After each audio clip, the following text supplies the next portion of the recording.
Hello and welcome back to Total Football Analysis's live coverage of the Premier League. I'm your host Harry Simew and I'm delighted to be joined once again by the brilliant Lee Scott to bring you Leeds United versus Wolverhampton Wanderers. Lee, how you doing first of all? I'm good, thanks, Harry. How are you? Not too bad, my friend, not too bad. Looking forward to this one. Two of the Premier League's best tacticians, I would probably argue. What are your thoughts sort of going into this one? I know you're big on Bielsa. Are you looking forward to this one? How do you kind of see it going? I think it's going to be really interesting to see exactly how Bielsa sets up more out of possession than in possession against Wolves. I think that it's become evident, and I think it's an open secret now about this Leeds side that when they came up into the Premier League, a lot of people were really surprised at how heavily they man marked. There was no zonal marking at all. I think in the first game of the season there was an instance where Roberto Firmino dropped into his own half to try and get possession, and the central defender for Leeds just shadowed him the whole way, and it was that comical reaction from Firmino, the surprise that the defender was with him. But Wolves set up in a very specific and slightly different tactical structure. It's more of a 3-4-3, and then man marking becomes more nuanced, if you like, because you almost have to match that out of possession as well, which becomes difficult. So I think it'll be interesting to see exactly what Bielsa has in store for Wolves tonight. But certainly, I think that everybody's been enamoured by their start to the season. For sure. It's a game we're very much looking forward to. And if you're joining us on YouTube or Hot Mic or Facebook or wherever it may be, feel free to smash that like button before we get started. It is very, very important. Let's take you through the two starting lineups this evening. And Leeds have had to make a last minute change due to an injury to Liam Cooper in the warm-up. He is going to be replaced by Pascal Struijk.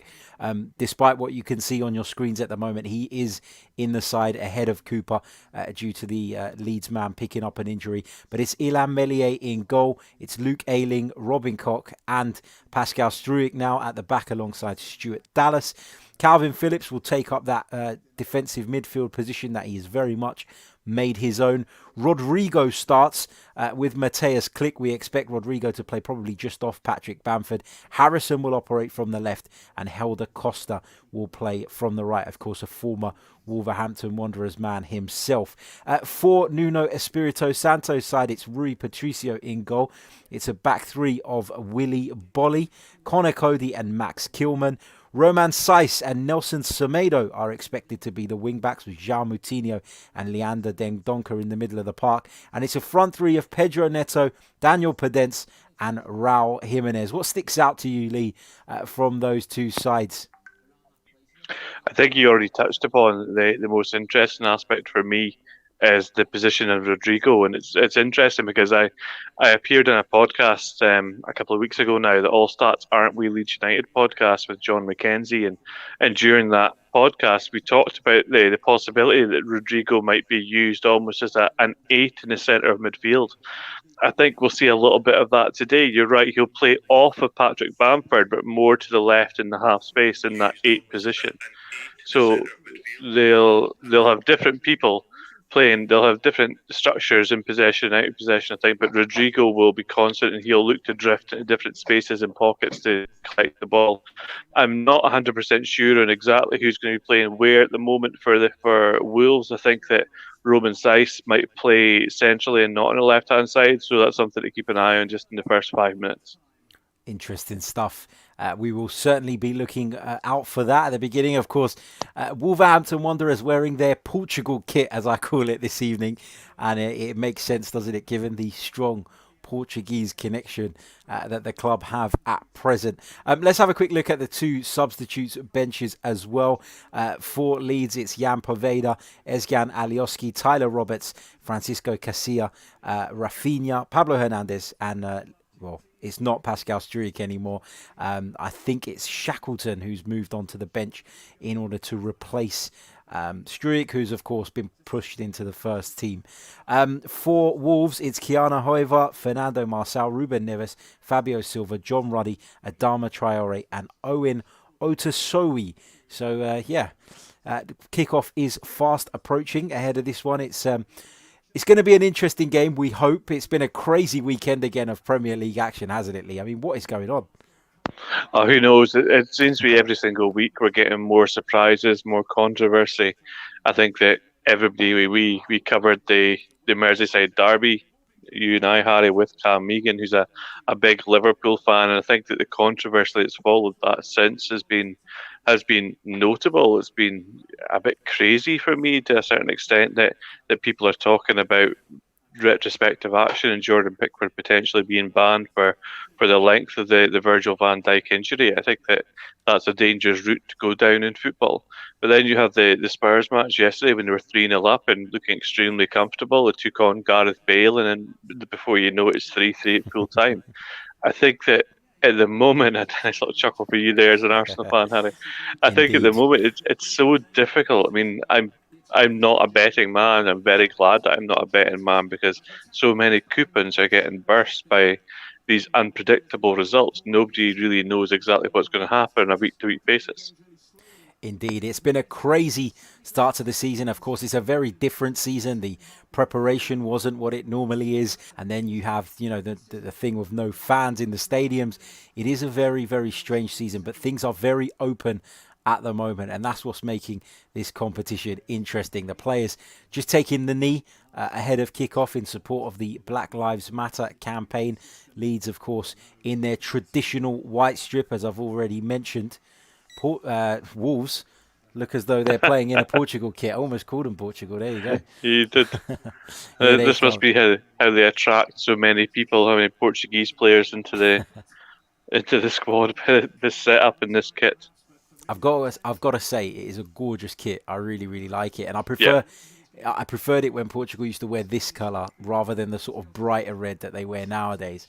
I just think it's a lovely strip. Here is Luke Ayling, his first involvement in this one. Two sides last met in the Premier League back in 2003-2004. The last time Arsenal won the Premier League as well, Lee. There you go. As Ayling's throw is a little bit too much. Well, there's a little bit too much on it, and it goes all the way through for a Wolverhampton Wanderers goal kick. Marcelo Bielsa, such a fascinating character. Lee, there was lots of talk about him coming into the division before it actually happened, but now he's here. He's living up to the billing, isn't he? Oh, absolutely. I think he's one of the most fascinating coaches in football, and you only need to listen to other top-level coaches like Pep Guardiola, for example, speak about Marcelo Bielsa, and they hold him in the highest esteem, and there's a good reason for that, and we're seeing that this season. It's Total Football Analysis, bringing you live coverage of the Premier League. It's Leeds versus Wolves tonight on our watch-along. Don't forget to subscribe to the channel if you haven't already. Don't forget to give the video a like as well. And if you've got any questions for Lee, chuck them in the chat. Lee is the tactical expert. And Lee, Marcelo Bielsa is someone you've covered very closely. You've got a book on him. How can people find that? It's not out yet. It'll be out. Okay. Publication date is January or February next year. We don't have a specific date for it yet, but yeah, looking forward to getting that completed and out and ready for people to read. Excellent. Here is Helder Costa. Goes back to Robin Koch, a player who's come from the Bundesliga league, a player with a big reputation. Yeah, a very good player. Played very well for Freiburg last season. David Seymour, who's one of our lead analysts at Total Football Analysis, is a big fan of Robin Koch. And you can see why he settled into this Leeds team now, and his distribution out of the back and in these circumstances is very good. Costa puts this into the penalty area, and it's dealt with by Connor Cody at the near post. Of course, Connor Cody found himself in the England setup of late. He scored a goal, didn't he? Yeah, he did. Yeah, he did. I think I saw that somebody had tweeted that they would get his face tattooed on their leg if he scored, and followed through with that. So fair play for the crazy person. Why do people do things like that? I still I have find no it. idea. I don't know. But Leeds have the first corner of the game. 3 minutes on the clock. Calvin Phillips is going to put the ball into the penalty area, right-footed. It's met at the near post by a Wolves man. Raul Jimenez, I think it was, back there defending. Put back into the mix by Dallas. Click looks to help it on. It falls to Bamford. He just swings a left foot at it. Cuts across it. But Patrick Bamford, Lee, has been in excellent form at the start of this Premier League season. He took a lot of stick from some of the Leeds fans even last year about his sort of failure to convert enough chances. But he's started this season really, really well. It doesn't look out of place. He doesn't at all, and he's always been a striker who's had talent. There's always been a slight question about mentality in terms of being absolutely clinical at the top level, and I think he started to answer those questions a little bit. I think last year he missed a lot of what could be termed big chances, but he also scored a lot of goals, and he kept the likes of Eddie Nketiah out of the lead side, and then Jean Augustin, when he signed from RB Leipzig, he kept him out of the lead side as well. Marcelo Bielsa obviously really rates him as a 9, and even now with Rodrigo coming to the team, it's still Patrick Bamford is starting as a 9. That has to tell you something. For sure. Leeds have got Wolves penned back at the moment. They've got another opportunity to get the ball into the penalty area. It's taken quick by Felix. Eiling back across the penalty area. Just cut out at the near post. Wolves survive as Bamford looks to steer his header towards goal. But it's up in the air and it's an easy gather for Rui Patricio in the end. But that's the kind of smart, quick play that we see so often from Bielsa's Leeds, isn't it, Lee? Yeah, absolutely. I mean, he encourages his players to think. He encourages them to do things quickly and to play vertically. That's one of the main tenets of Bielsa's game model, this idea of vertical forward passing, forward running.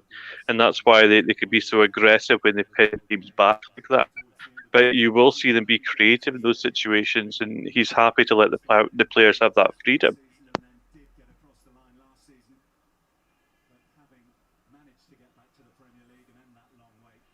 Here is Harrison looking to get in behind Wolverhampton Wanderers. It looks as though the hosts have won another corner.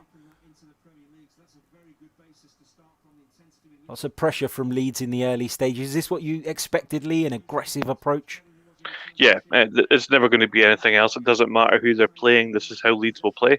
And we talk about people, coaches having only one way of playing, and that's Bielsa in a nutshell. But it's so good to watch. Ball comes towards the edge of the penalty area. Helped into the penalty area. There's Patrick Bamford. He heads it in, but the flag is up. Of course, VAR will have a look at this. That looked close at first glance. Certainly did. Let's have another look at it. But was helped on by Harrison, though. He's just a little bit slacking getting back. But that was clever from Harrison there. He's never going to score with a header from outside the penalty area, but he just guided it back into an area where he knew Bamford was still positioned. Very clever. Indeed. There's a couple of you in the comments calling for us to show the pictures from the game. Well, we can't do that because we'd be breaching copyright, which is just not allowed. It's illegal, and we're here to bring you tactical analysis of the game and in the form of a live watch along. So we hope you enjoy what we're bringing you, and we hope you can enjoy it alongside the television pictures. But unfortunately, we cannot show the game here. If you want to sync our broadcast, though, with your television pictures, then head over to the Hot Mic app, give it a download, follow Total Football Analysis, and you'll be able to sync the timing with your TV. And that way, everything will be in order, in line, and you'll be able to follow the game with our commentary rather than that of the television. So, yeah. But unfortunately, we can't show you the game, so I do apologise. It is a throw into Wolverhampton Wanderers on that far side, their right-hand side. Semedo is going to take it. Jimenez just lets it run. Then Donker unable to gather it as Harrison plays it down the line. Wolves get it clear again through Connor Cody. Here's Daniel Pedence chasing Robin Koch, but he does really, really well to sell the Portuguese winger the dummy. Here's Klich. Ayling with the overlapping run. Gets forward so well, doesn't he, Luke Ayling? He does. Very hard worker, up and down the pitch all the time and supporting Helder Costa on this side constantly. Here is Helder Costa. Lovely interplay with Rodrigo. Lovely dummy there as well. Then gets past Moutinho, goes down. He wants a penalty. Leeds are appealing for it. The referee waves the appeals away. Just waiting for the I, replay on this. I think he potentially threw himself down a little bit. Not a dive, but trying to win the penalty for sure. Yeah, he certainly does go down quite easily. I don't think there's enough in that from Moutinho. Certainly puts an arm across Yeah. Helder Costa, but it's not enough, is it? The thing is, it was a clever turn from Helder Costa. He had a chance to get into that ball. He did. Here come Leeds once again, though. Click in the corner. Back to Ayling. Puts it across the penalty area. There was Rodrigo. He got something on it, but it was just over Rui Patricio's goal. But Wolves are in a little bit of trouble here, Lee. They're really struggling to get out. They're struggling with the fluency with which Leeds are playing, the movement, the pace of it. Yeah, you talked about Luke Ayling and the fact that he gets forward, but what Leeds do really well is that they create overloads in the wide areas. So the fullback goes forward to support the wide attacker, but at the same time, either Bamford from the 9 position or the central midfielder will move over to that flank as well, and they'll create little triangles and overloads wide and play through you there. That's what we saw with that opportunity that Helder Costa had to get into the box. There were two combinations in quick succession that just played straight through Wolves. At the moment, Wolves are struggling to find a way to counteract it. Here are Wolves in possession now. Podence has gone down holding his face. I think he just got caught there. Calvin Phillips was the one who caught him. Podence, of course, a former Olympiacos man.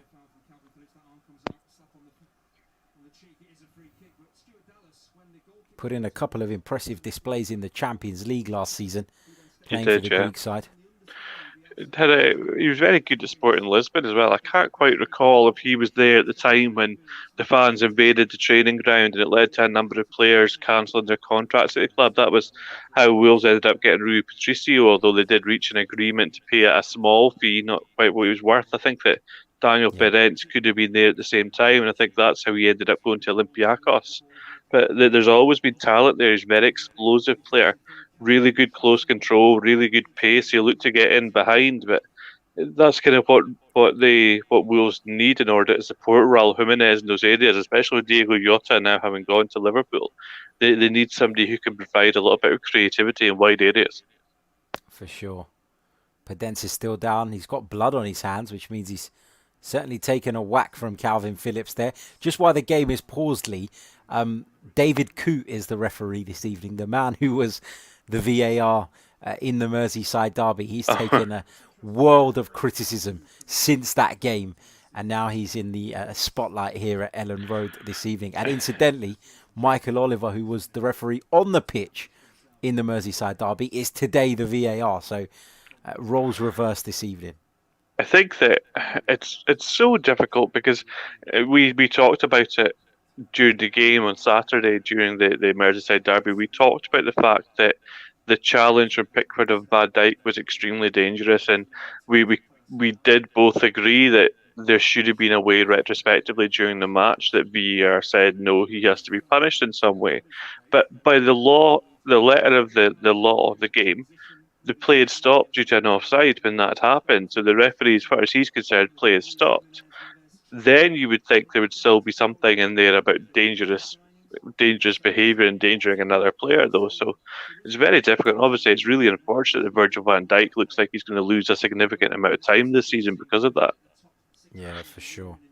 And then the offside with Sadio Mane for the disallowed third goal for Liverpool. I don't think anybody who's seen those pictures could agree that looked offside. Again, it's just part of the frustration with VAR, though, but it's here to stay. It is here to stay, and we've got to find a way, haven't we, of getting the best out of it. I still think that it brings a lot of good. Obviously, there are some negatives as well, but I mean, that offside in particular was one that I found really, really difficult to get on board with, and I'm no Liverpool fan, let's put it that way. It's not helped by people on social media who draw their own lines onto these things as well, though, and you can clearly see that the lines are diagonal and not straight. Yeah, exactly. I think that once the game's passed, you need to move on a little bit, as frustrating as that can be at times. Yeah, I mean, there's been calls today, even from some of the most high-profile of journalists, saying that Jordan Pickford, for example, should be banned for the length of time that Virgil van Dijk is out. And it's that kind of overreaction that just adds fuel to the fire in this whole VAR debate, isn't it? Yeah, it sets a very dangerous precedent as well. I mean, you could technically say that why wasn't Ryan Shawcross banned for the whole length of Eduardo's injury when Eduardo, the Arsenal striker, had his Exactly. ankle shattered by a bad tackle. These tackles happen at all times. You have to take them in good faith that the players don't deliberately try to hurt one another. Indeed. Here come Leeds once more. Harrison gets ahead to that inside to Rodrigo. He takes it down. Just a quick reminder of what happened earlier on in the Premier League. It was Not very much. West Bromwich Albion 0, Burnley 0. Exactly, Lee. Not very much. And to think that there's people that paid $14.95 to watch that. Pay-per-view. I think you'd need to pay me a lot more than $14.95 to watch that, to be honest. First yellow card of the game. It's gone to Luke Ayling for that challenge. Just stepped inside Podence and then kind of just... I think he left something on him, didn't he? Yeah, it was clumsy. The ball was gone. He lost the ball, but he was challenging through to try and win the ball. He just made contact with the Wolves player. It was a booking, but it wasn't malicious. Agreed. You can see the TV now his touch back for the game so far, and you can see exactly why he's so important for this Leeds side. The majority of his touches have been in the opposition half already. Yeah. It's a sign of how the game's gone so far as well, though, territorially, isn't it? Leeds have very much been on top.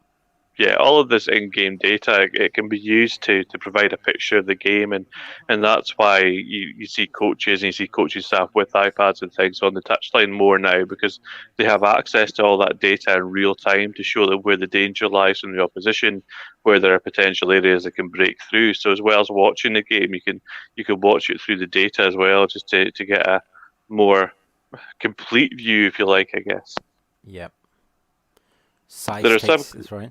Go ahead. There are some coaches who can do it in real time. There are coaches like Pep Guardiola, Alex Ferguson was another, Arsene Wenger was another, who can process all this information and they understand what's happening without having to rely on data too. But it's such an integral part of the game now. It is indeed. Here's Patrick Bamford on the right for Leeds. Cuts it back into the box. Rodrigo takes a touch. Lays it off to Helder Costa. Strikes towards goal. It's just wide of Rui Patricio's right-hand post. But again, good work from Leeds. A good counter-attack. Bamford popping up this time on the right-hand side. He was picked out brilliantly. And he does even better, in my opinion, to pick out Rodrigo there. It's a really clever ball. Rodrigo reads it, checks his run. And Leeds get another attempt at goal off the back of it. Yeah, very clever play. You see Rodrigo is the link player. He's not a pure 9. He's more of a creative presence in the attacking line. And you saw that there. If a pure 9 would take a touch, turn and try and hit it, he instead looks to play in Helder Costa, who's in a better position. But great work from Patrick Bamford to get to that ball. I think many Leeds fans will probably be happy to see Rodrigo in there ahead of Tyler Roberts, won't they? Because he's not enjoyed a great start to the season. I know it's not really his position, but he has struggled a little bit, I would say, at the start of this campaign. He has a little bit. Tyler Roberts is something about a cult figure for a lot of Leeds fans. I think just that he has pace, he has the ability to make things happen. But Rodrigo is an international class forward player who has numerous caps for Spain and played Champions League football. He's somebody who can come in and make a real difference. So really interested to see the different kind of positions that he's used in by Marcelo Bielsa. Here come Wolves now, enjoying a brief spell of possession. Is Moutinho. Back to Connor Cody. To Kilman now. It's back with him. Just turns back and goes all the way back to Connor Cody. Safety first from Wolves. Long ball forward towards Podence, who'd made a run. Unable to find him there, though, as Ayling plays that in towards Click. Here's at Bolly.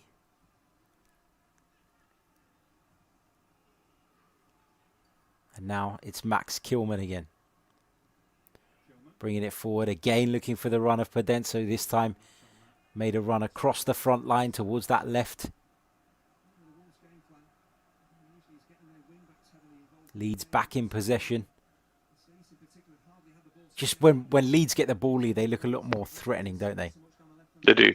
It's really interesting possession because they send their central midfielders their eight so high so quickly that you see Calvin Phillips, who Leeds have the ball, and he's almost all on his own in front of the Leeds defensive line.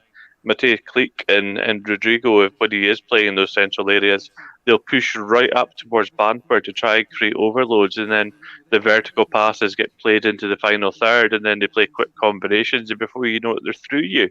They're so difficult to defend against effectively, even though they haven't necessarily always got numbers in the centre of the pitch, and that's counterintuitive to a point because you're always told as a young player when you're playing that you need to control the midfield and have numbers in the midfield, and Leeds do the exact opposite.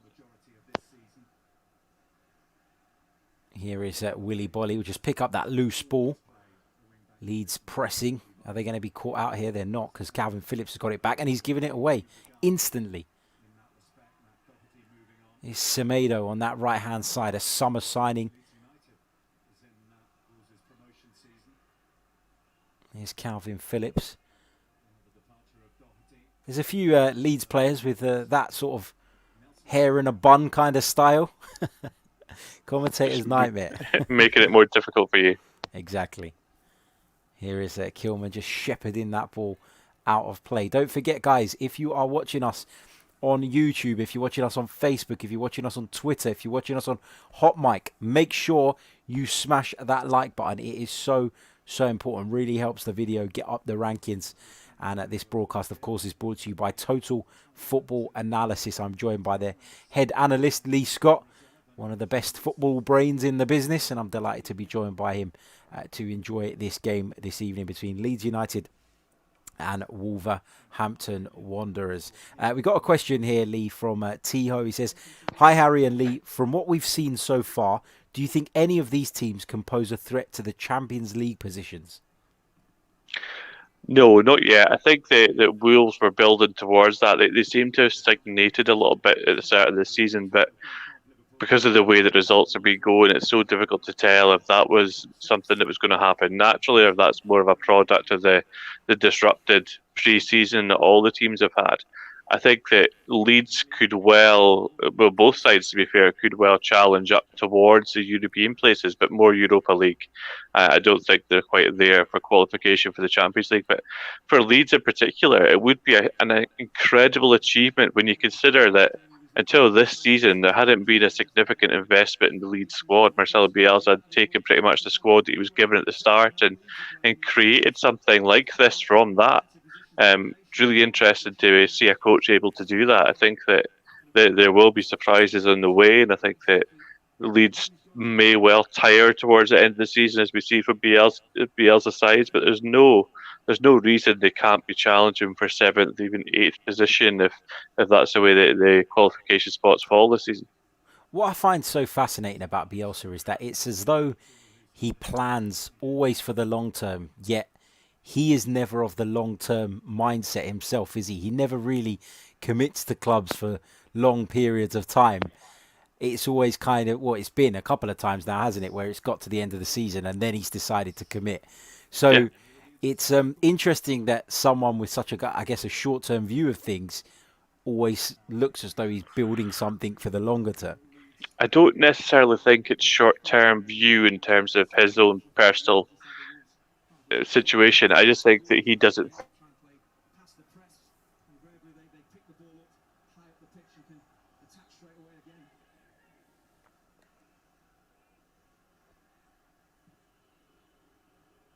We've lost Lee there. Not sure what's happened there. Just a dip in the connection.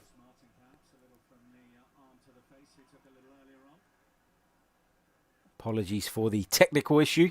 We've just lost Lee briefly. I think he'll just log out and back into the stream so that you guys can continue listening to that great answer. We've got a couple of predictions coming through in the live chat. We've got James who says 1-0 Leeds, and we've got Ewan who says 2-1. Big hello to Norwegian Guna as well, who's also joining us in the broadcast now. Here's Nelson Semedo on that right-hand side.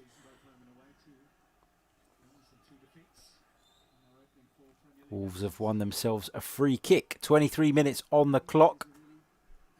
Leeds United 0, Wolverhampton Wanderers 0. This broadcast is being brought to you by Total Football Analysis. You can join us via the Hot Mic app. You can join us via the YouTube channel. And you can join us, of course, via the Facebook page. Here he is. We've got him back. Can you hear me, Lee? I can. I don't know what happened there. I don't know what happened. I'm not even sure if it was your end or if it was mine, but you're back. What were you saying there, sorry, about Bielsa, about maybe it's not necessarily short-term in his mind? Yeah, I just don't think he sees things like that. He's very big on looking after the team first and himself second. There was one point where he took over as Leeds coach, Leeds Lazio coach a couple of years ago in Serie A, and he left after 2 days in the job because he said that the directors had broken a promise that they'd made to him. Yeah. He set such store in that trust with a club that clubs trust that he'll re-sign if he says that he will, even though he hasn't put pen under contract yet. So his view of how you build a club is always long term because he believes in that, and then he just looks after himself second. He's a 1 in a million coach, isn't he? There isn't many. Yeah, like you can see it, and it's such an interesting combination with Leeds and that fan base, that storied history, and then you have Bielsa. You can see why Leeds fans love him. Yeah, absolutely. And you can see why he took on the challenge, because Leeds United are a club very different to the rest of the Championship, in the sense that, you know, I know there are some big clubs down there, but this is one that really was one of the elite in England for a long, long time. We're not talking about a flash in the pan, a couple of seasons here or there. Leeds were at the top of the English game for years and years and years, and having been absent for so long, it was kind of like a sleeping giant waiting to be awoken, and the project just appealed to him, I think, based on that. Yeah, I think so. I think that he was already fully aware of what Leeds were when they contacted him. I think that the story is that they made contact, not believing that they would get Bielsa, and then they were surprised when he said yes almost straight away. They've got a free kick here and an opportunity to get the ball into the box again. Calvin Phillips will deliver it right-footed. Ball hooked away by Semedo. Perhaps Wolves can create a counter-attack here. Here comes Neto down the right-hand side for Wolverhampton Wanderers. Raul Jimenez is in the penalty area. Neto checks back. Looks to shift it onto that left foot of his, but it was good work from the Leeds man who got back, and he's won his team a free kick as well.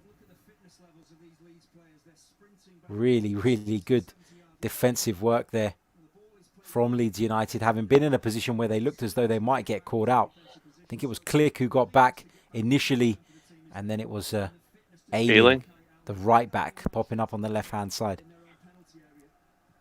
Big hello to Mason in the chat. Big hello to Milk Lolato as well.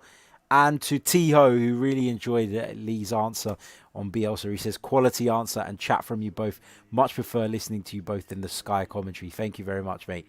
We're glad to have you with us as we go through Leeds United versus Wolverhampton Wanderers in this Total Football Analysis live watch-along. We'll be bringing you plenty of these in the coming weeks, so stay tuned. Stay tuned to our Twitter feed at Total Analysis. Or you can follow myself at Harry Simu and Lee at FM Analysis to keep up to date with what we're doing as well. Have Leeds just won themselves a corner? Nope, it's a goal kick. Despite Jack Harrison's protests. Bielsa, what's he sitting on now? Is it a bucket turned upside down? Is it? He's incredible. I think it's a bucket. Yeah, he seems to like the bucket. And there was a really good picture of him. I can't remember which game it was actually, but it was earlier this season.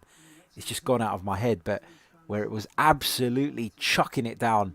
And rather than sitting in his dugout, Marcelo Bielsa was sitting on an overturned bucket in the 6-yard box, in the technical box, just taking the rain like his players.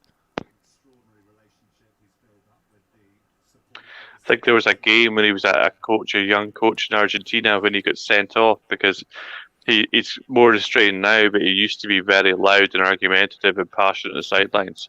And when he was sent off from the stands, the players were confused when they could still hear him shouting at them. He climbed a tree in the stand outside so he could see the pitch. Unbelievable. Mohammed says in the comments that it was the Liverpool game. Yeah, you might be right, mate. Here's Jimenez. just dispossessed on the edge of the Leeds penalty area. Mohammed says, finally, someone who I can listen to while I'm driving. Not found many free quality audio commentary sources. Feel free to subscribe to the channel, my friend, and we'll be bringing you a couple of games a week going forward. So we really, really look forward to that, and we look forward to having you on board. Wolves have got a throw in on that far side, their right-hand side, sort of midway, just over midway into Leeds United's half. Wolves showing signs, Lee, that it's settling a little bit here. Yeah, I think they weathered the early storm a little bit. The problem is for Wolves that if they push forward too much, they leave themselves open in transition, and Leeds will quickly look to capitalise on that. At the moment, Leeds are struggling to find any real service to Raul Jimenez as a 9, and that's where they need to be making inroads.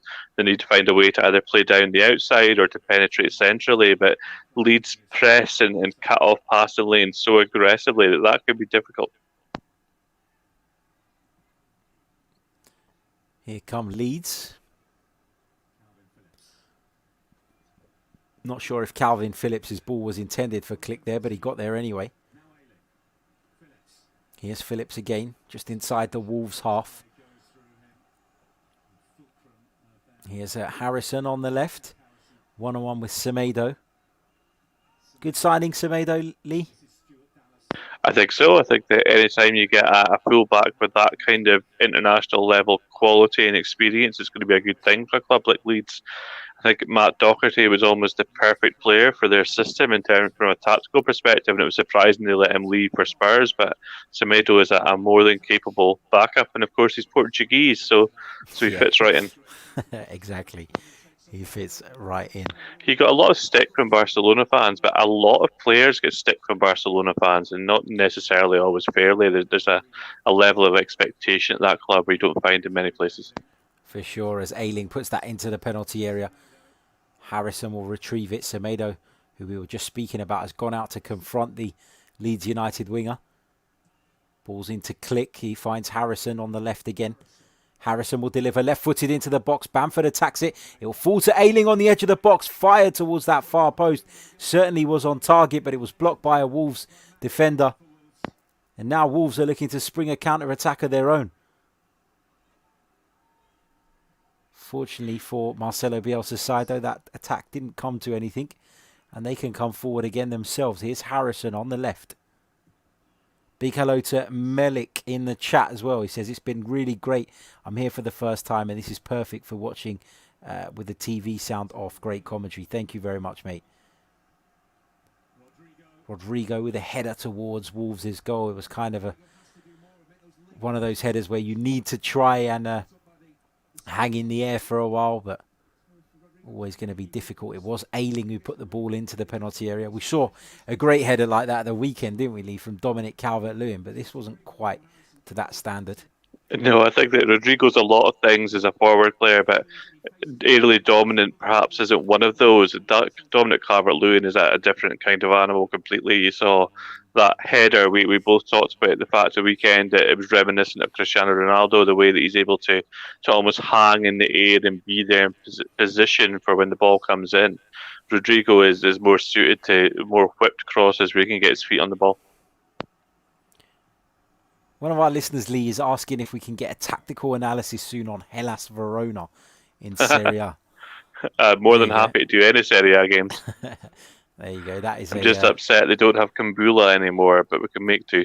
Yeah. Well, we were going to bring you guys a Serie A game just a couple of weeks ago. We were all set for Juventus Napoli, but of course there was that whole debacle whether the game was going to go ahead, whether it was not going to go ahead, what the outcome was going to be. Me and Lee didn't even know until a few hours before. We were texting each other. Are we doing this tonight? Are we not? And it didn't help when Juventus were putting out their team sheet, knowing full well that the game wasn't going to go ahead. Yeah, it was pure shithousery from Juventus, to be fair. But we've also done Juventus Roma this season, so there will be more opportunities for Serie A. I think that you and I, Harry, are both fans of Serie A in general, so it'd be good to do a few games and a couple of Champions League games as we go as well, probably. Although I don't think Hellas Verona will be in the Champions League this season. Yeah, that's or next. We will certainly be doing some more Serie A games in the in the near future, as well as some European ones too. So as I said earlier on, subscribe to the channel, turn the notifications on, and that way you'll never miss a broadcast. Here is Podence on the left hand side for Wolverhampton Wanderers, coming forward, just cuts it back to Moutinho, squares it to Dendoncker, finds Neto, who's taken up position on the right. Very left footed is Neto, looks to go past his man, gets past Dallas, cuts it back across the 6-yard box, but Pascal Struijk was there to get an important foot in and concede a corner. I think it might be Wolves' first one of the game. Yeah, I think so. Struijk did well there to defend the near post. He had a bit of a difficult baptism this season when he played in the first game against Liverpool, and it's never easy being thrown in as a defender at the last minute, but so far he's doing well. Looks good beside Robin Koch.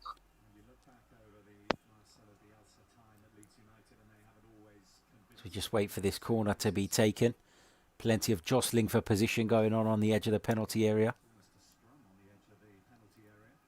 Almost looks like they've just said it on the TV. Almost looks like a scrum. It's Moutinho, I think, who's going to put it into the box towards that near post. Raul Jimenez turns it towards goal, but he can't keep it down. But it was a clever tactic, from Wolves, because they kept everyone grouped up, didn't they, in that certain area, and it allowed Jimenez to just burst away and make a run towards that near post, almost undetected.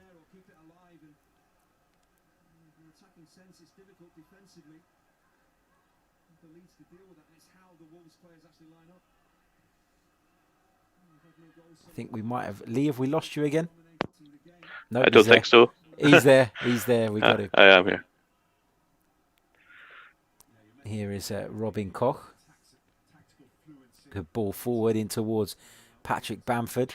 He'll run all the way through to Rui Patricio, though. Here is Dendoncker. Just tries to turn away from Phillips, who's caught him. Phillips has given away a couple of fouls early on. Yeah, it's just part of his game, playing in that position. He will give away the odd foul. I think that's the first time I've heard you say Dendonker's name in commentary. Yeah, you might be right. I think I said it once before in the 35 minutes that we've played, which is incredible. As Cody plays this forward. Koch just helps it back to Ilan Meslier. Very much the number one at Leeds now, isn't he, Ilan Meslier? He is. Yeah, there's a very unsavoury incident with Casilla, who was the incumbent before Meslier, but he's done very well since he came in. I think it was Lorient in France that he came from initially on loan and then made the move permanent this summer. He's done extremely well for such a young goalkeeper. He has indeed. He's got a baby face, but he's certainly big enough for the role, isn't he? Yeah, and it's unit.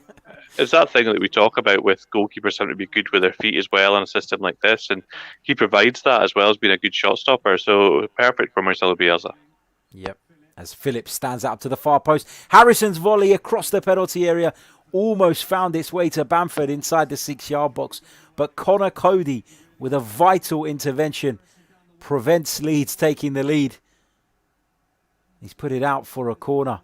Bamford was onside there, but the ball was just hit slightly behind him, wasn't it? Yeah. I'm not sure how much Connor Cody knew about it. I think that he just managed to block it through his body position more than anything else. I think another yard or two forward, and that volley was going to find Bamford for an easy finish.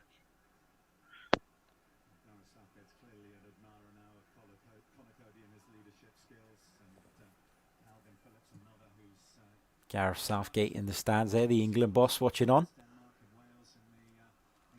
He's come in for a lot of criticism lately as well, hasn't he? He has, and perhaps a little bit unfairly. I think that the lineup for the Denmark game was perhaps slightly questionable. There were a lot of right backs in there. Yeah. I don't think you need that many. But at the same time, I think if you take the job that he's done overall, it's been very, very good and positive for England. And as a Scotsman, that's not always easy to say. It feels like, for me, like the expectations of England are always way higher than they should be. Yeah, that's why there's always a disappointment, isn't there? But we're talking about a nation, and I mean this with all due respect, that hasn't won a major tournament since 1966. So, I mean, what do they expect? I don't get it. Yeah, and they beat Belgium in the last set of fixtures as well. And Belgium are the number one rated team in the world and a very good international team. And England managed to beat them. I think that you kind of have to take that and give him the opportunity to experiment at this stage, because you know that England are going to qualify for major tournaments. You might as well use qualification to experiment with different things. Exactly. Harrison puts this into the box for Leeds. It's blocked and it comes straight back to him. Can he keep this on? He does, and he wins his team a corner off of Nelson Semedo, who went out there to close him down. Jack Harris is looking really bright on loan this season again from Manchester City. I think that Pep Guardiola is obviously very happy for him to go out and play under Bielsa, because he knows the education that he'll get, and it could be interesting next season to see whether Harrison gets an opportunity at Manchester City. Yeah, certainly. I think this is his third season, isn't it? At Ellen Road. Lovely corner from Leeds, cut back to the edge of the penalty area. It came to Harrison, who taken up position on the edge of the box. Comes to his left foot. He was looking to try and place it in one of the corners. You could see that in the way he's shaped up. Here comes another corner for Leeds. Calvin Phillips into the box. It comes to Rodrigo at the far post. Takes it on the chest. Strikes it towards the Wolves goal, but it's gathered by Patricio. But again, another well-worked corner. Yeah, that was an opportunity. I think the first one was very clever again. We've seen a couple of clever routines this game already, and it's not easy to do, to find a player on the edge of the box with a low corner like that. So very good execution, I think, from Calvin Phillips. But that one, when the ball dropped to Rodrigo at the back post, that is him in his element. That's where he wants the ball to drop to him. He'll be disappointed he hasn't managed to find a corner of the net there. For sure. 39 minutes on the clock. We're approaching the 40th minute. It's flown by. It has. It really has. And that's not always been the case for us on these, has it, Lee? No. There've been a couple of times, I think, in the early days covering the Bundesliga and Union Berlin games in particular, where a little bit of a struggle at times, more because, recognising the players was a bit difficult, even for me, and I follow the Bundesliga quite closely. Yeah, it was a nightmare for me, I've got to be honest. Here's Ayling. I find Premier League games so much easier that I have to do very little research, which is great. Here is Helder Costa. Back inside to Calvin Phillips. Wolves camped behind the ball. Every single player currently is behind the ball, apart from Raul Jimenez. Leeds being patient in their build-up at the moment as Calvin Phillips chips it out to the left where Click has taken up position. Back in field to Calvin Phillips. Looks to switch the play in towards Bamford that time. The ball was cleared only as far as Ayling. He's picked it up on the right, just to the right of Wolves' penalty area. He's forced back though by Wolves' solid low block. Streak out to Harrison, takes it down, left-footed, delivers, cut out at the near post by Bolly. And now Semedo will help it clear.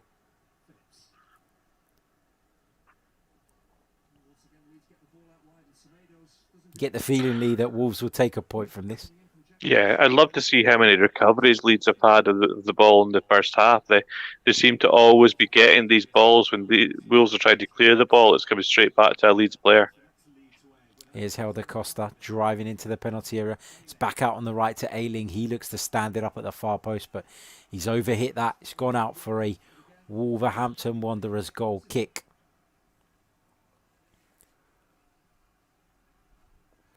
Mohammed in the comments says, really valuable this, especially when so many people can't afford to pay £15 a game. Thank you very much, mate, for your kind words, and we're glad you're enjoying it. And I hope that you didn't pay £15 to watch that West Brom Burnley game earlier, because I could have told you that was going to be a complete waste of time before. CSK says, anyone know how to fix a microwave? I'm not sure you're in the right place, mate. Never change, YouTube, never change. Wolves have a throw in on the far side, they're right.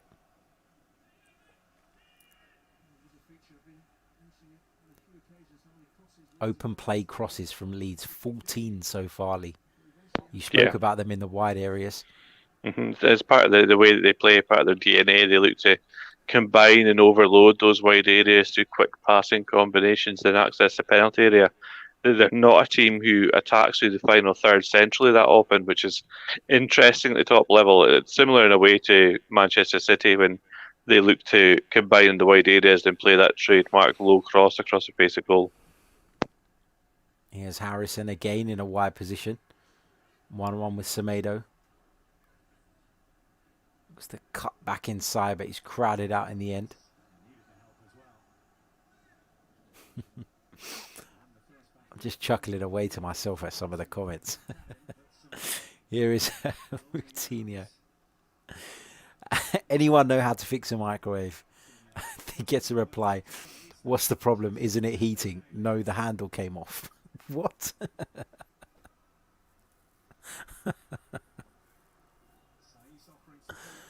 Here is Neto for Wolverhampton Wanderers. Moutinho just brought down there by Mateusz Klich. Experienced campaigner is João Moutinho. He knew exactly what he was doing in terms of winning that free kick, didn't he?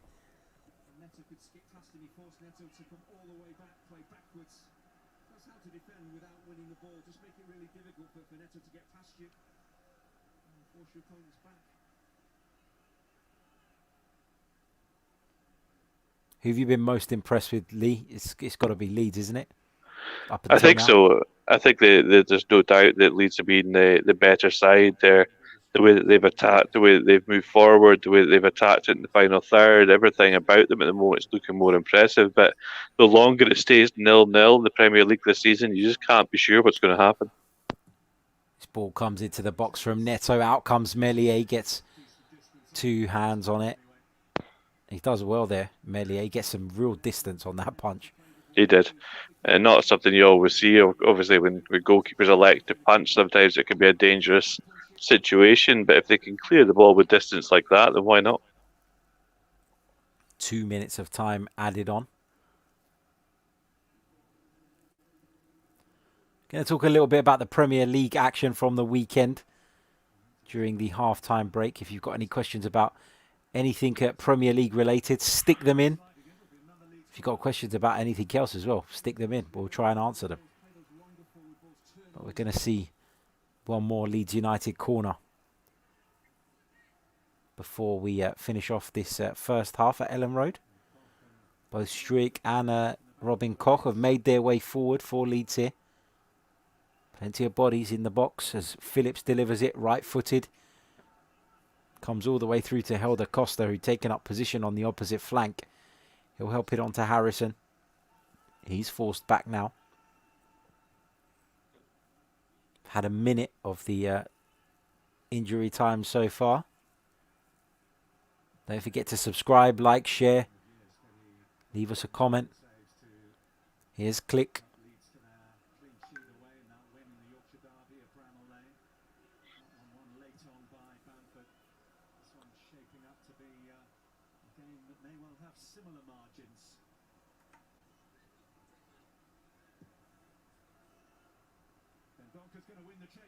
Here is Dendoncker in the Leeds penalty area. Towards the far post. Cut back into the penalty area. Here's Podence for Wolves. Brilliant save from Meslier. Brilliant chance for Wolves right on the stroke of half-time. They haven't done much in an attacking sense so far, but they certainly had Marcelo Bielsa's side struggling there. Good work from Dendoncker. Yeah, we touched on the fact that you can get a sucker punch at this level when you've had as much possession as Leeds have had, as much attack and play, but it only takes one opportunity for the game to turn, and that was nearly it. Podence got a good hit. You can see the Leeds players try to throw themselves in the way of the ball. That's part of their aggressive defending that they always do, but Meslier was able to block the ball and then fall on the ball as well, so a good moment for the goalkeeper again, but Leeds will be disappointed Wolves will be disappointed not to have done better there. They will indeed. It was like Podence hit it straight back at the goalkeeper's side, which I found a little bit strange. You could see he had his hands on his head immediately after. He probably realised that as well. But it is half-time at Ellen Road. It's Leeds United 0, Wolverhampton Wanderers 0. It's not been a terrible 0-0 though, has it, Lee? It's been a decent watch. Yeah, it's been a really good game so far. A lot of attacking intent, as we said, it seems to have flown by because of the way that both sides have been trying to play. Wolves are struggling a little bit in possession, but Leeds players seem to be everywhere. It's almost like they've got 13, 14 players in the pitch at times. It is indeed. Just loading up to take you guys through some of the Premier League action from the weekend. Just going to get some of Lee's brief thoughts, and I'll share some of mine on some of the key games. We covered, of course, the Merseyside derby here, and we had over 40,000 of you join us across the multiple platforms, which was incredible.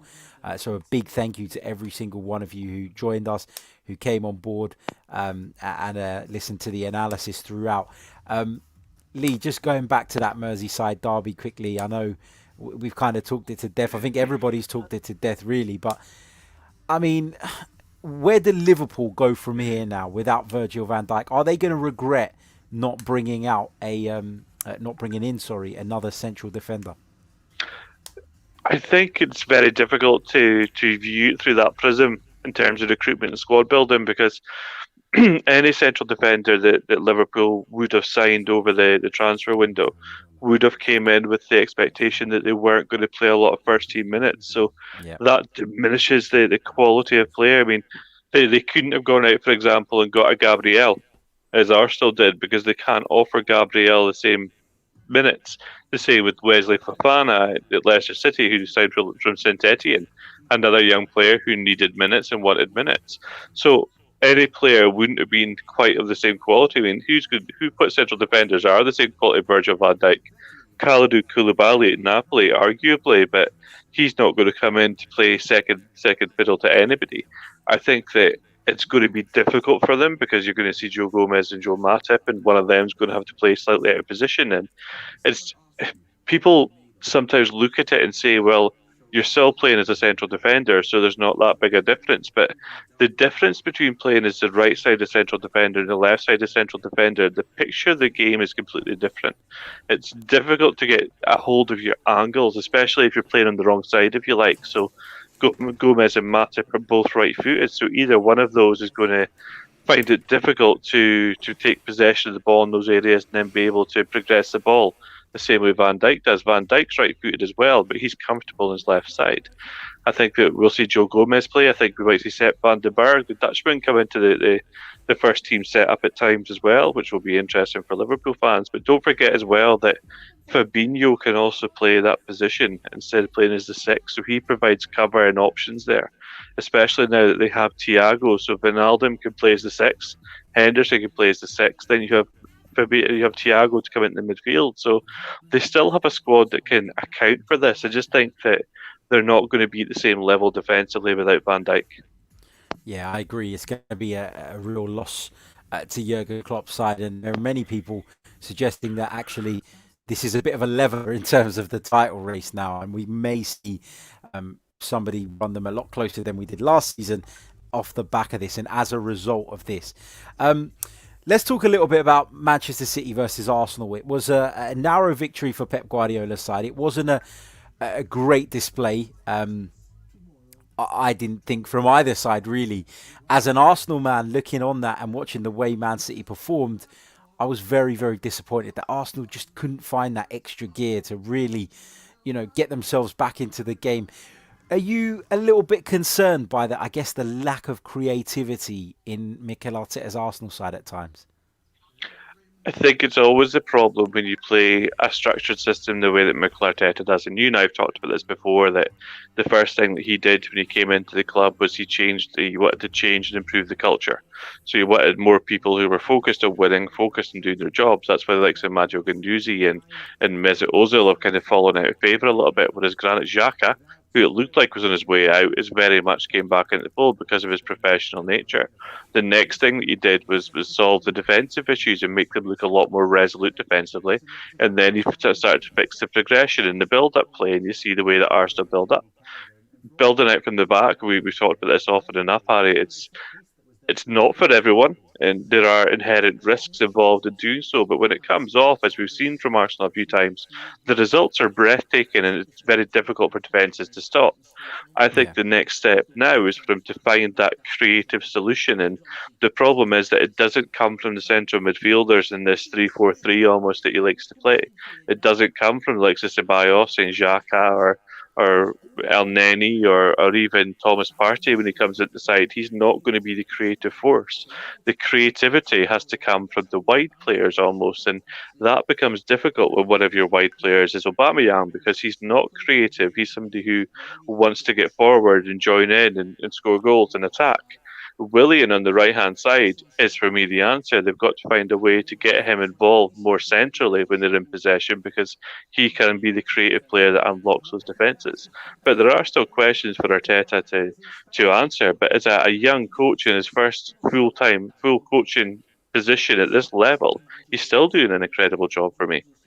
Yeah, he is for sure. And you mentioned Willian there, and Willian was playing as a sort of false nine at the weekend, which was Yeah, really strange and not something that I don't think, or not something I think any Arsenal fans expected. I think Arteta tried to spring a surprise on Pep Guardiola. yeah, He probably felt yeah. that he couldn't do what he did in the FA Cup and get away with it again. But Mhm. credit to Guardiola, he changed the system and he made it very, very difficult for Arsenal. Yeah, it was kind of a chess match between the two of them, and you could literally see it on the pitch. You could see them trying to outthink one another, which was really interesting for those of us that are interested in the game from a tactical perspective. And I can understandably frustrating for people who are fans on a more visceral level, if you like, that support the club passionately and want to see them win.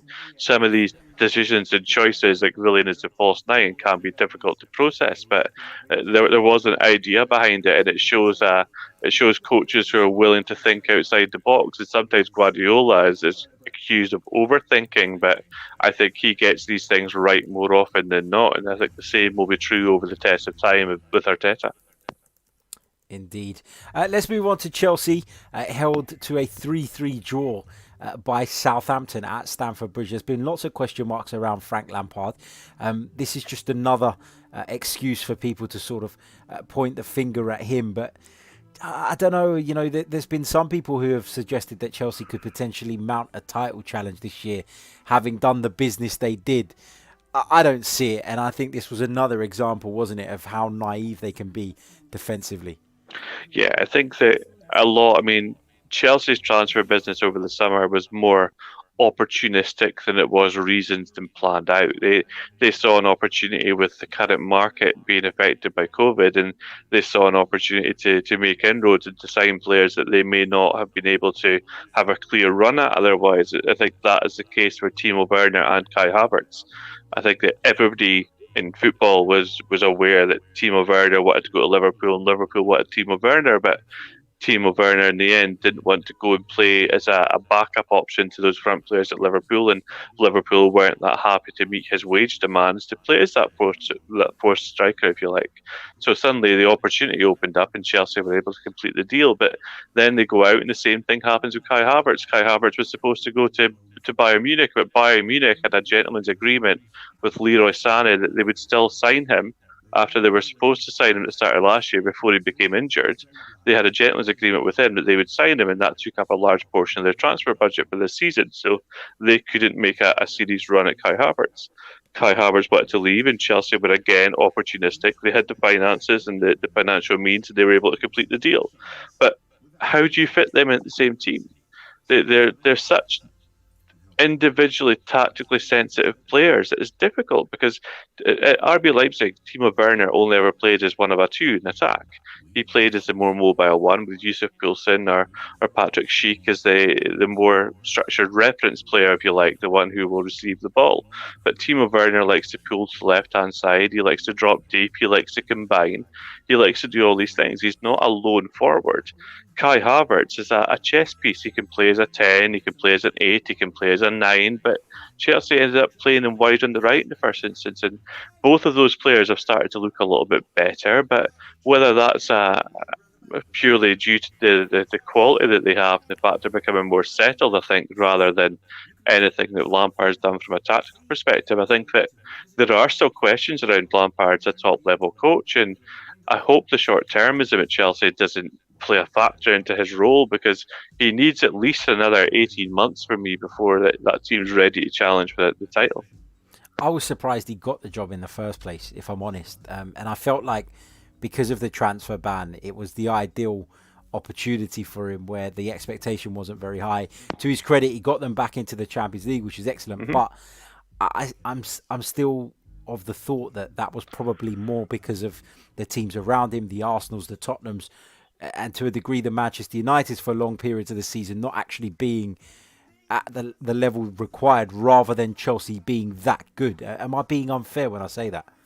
No, I think you hit the nail on the head. And what really struck me was that Frank Lampard became Chelsea coach, and he had them playing some good football, and you're right, they got back to Champions League, but they did so in the midst of a transfer embargo. So suddenly Chelsea were using these young players that they had in the system that were coming back from loan, and players like Tammy Abraham and Mason Mount and Reece James. All these players were starting to look good and look like they could be long-term fixtures in a Chelsea shirt. But then, as soon as the embargo's lifted, they go out and they spend 200 odd million, and suddenly the futures of these young players looks more in doubt. Their minutes are greatly affected, and it's just part of the questions I have around Chelsea in terms of their squad building, their recruitment.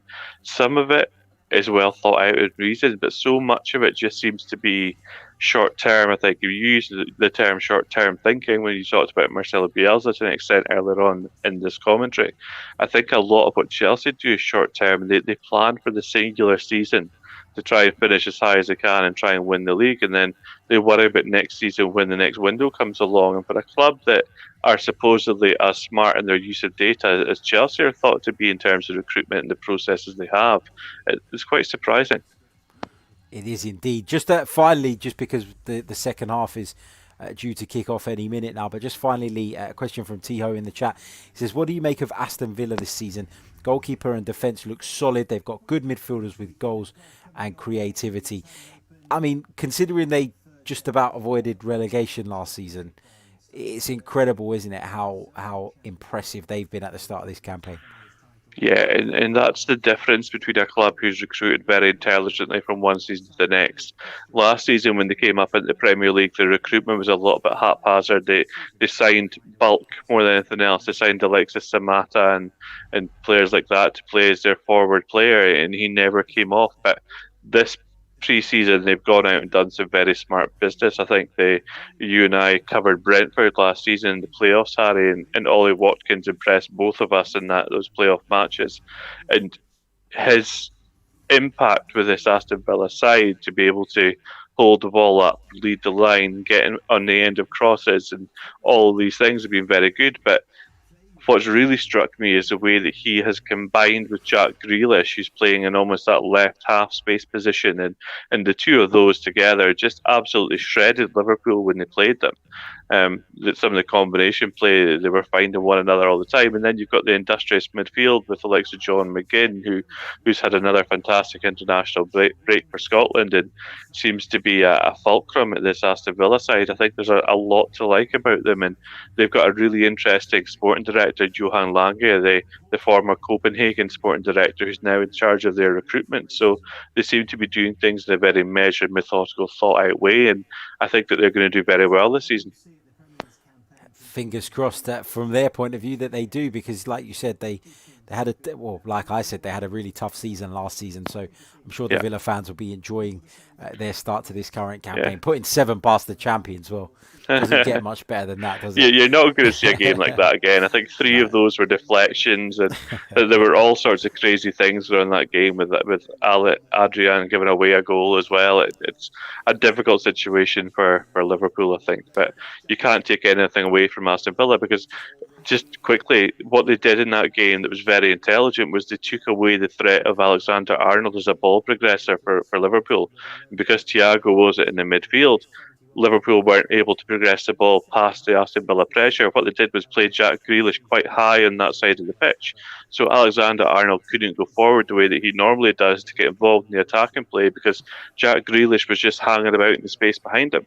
So Liverpool really struggled to find a way to play through and to combine the play forward the way they normally do. And Aston Villa were just continuously able to put pressure on them. Indeed. We're back underway here at Elland Road. Leeds United 0. Wolverhampton Wanderers 0. No goals as of yet, but a pretty entertaining first period, Lee. I think we both agreed on that, didn't we? Yeah, definitely. I think there was a lot to enjoy about the game. Both sides were quite open. Obviously, Wolves struggled a little bit to get any meaningful possession, but they still nearly nicked a goal at the end of the first half. So the game could still go either way. But at the moment, Leeds look the more likely to make something happen. They do indeed. It's a Wolves throw in on that far side, left hand side. No changes from either manager in this first at half time, I should say. Here is Raul Jimenez just fouled by Robin Koch there. It'll be interesting to see if we see Rafinha for Leeds in the second half, a signing they made from Rennes in France. A very, very quick, tricky winger. Very highly rated as well. Yep. Be interesting to see how he gets on. We know that Marcelo Bielsa is not afraid of making substitutions, even early on in games. Yeah, no, he's definitely not. If he sees something, he will make the change. Here's Moutinho just trying to keep it in on that left-hand side for Wolverhampton Wanderers, but he can't. It'll be a Leeds throw in the right-back position.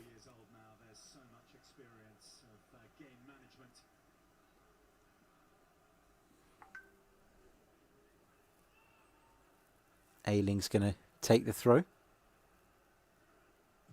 Hooked forward by Helder Costa, who took that down on his chest. Here is Phillips going in for the challenge. It's back with Dallas, who lays it off to Illan Meslier. Stuart Dallas is a very underrated player in this Leeds side, isn't he, Lee? He can do a number of jobs really, really well. Yeah, he can. He plays in the full-back position, but we've also seen him move into midfield this season and sometimes in the same game. Very capable of doing different things, and that's another player who really made a difference in terms of when Marcelo Bielsa came in at Leeds, because he was a functional player before that, but he just seems to have taken on a new dimension under Bielsa. He's obviously been coached to be comfortable in a number of different roles and areas of the field. Calvin Phillips just caught there by a slightly late challenge. I mean, I can imagine we're going to hear from a lot of these players, aren't we, when they eventually either move away from Leeds or retire. We're going to hear about how much Marcelo Bielsa influenced their careers. I don't think there's any doubt about that. I think one of the main ones at the moment who talks about that from that perspective is Ander Herrera, the former Manchester United midfielder who's now at PSG. He was coached by Marcelo Bielsa at Athletic Bilbao, and he spoke openly about the fact that he now intends to go into management purely because of the impact that Bielsa had on him. It's incredible. Another Bielsa in the making. Potentially. There are so many out there. Gabriel Heinze is another one, the former Manchester United defender. He played for Bielsa and I think for the Argentina youth team at one point, and he's now a coach in his own right, and he implements a lot of the same philosophies and game model elements that Bielsa does with his Leeds side with his teams. Certainly somebody who leaves an impression on everybody he comes in contact with is Marcelo Bielsa. I thought you meant Gabriel Heinze when he played as a defender. Well, the less said about Gabriel Heinze, the better. I don't know. I can't be subjective when it comes to players like that, especially when they played for Manchester United. It's hard for me. Here is Helder Costa. Ayling into the penalty area, but it's gathered by Patricio at his near post. Wearing the number 11 shirt is Rui Patricio. Never understand that, but no. I think we did talk at one point about squad numbers, and I'm a little bit more open to different squad numbers, I think, than you are. But even then, number 11 for a goalkeeper is just criminal. Yeah, that one drives me absolutely mental. There's Adama Traore warming up for Wolves.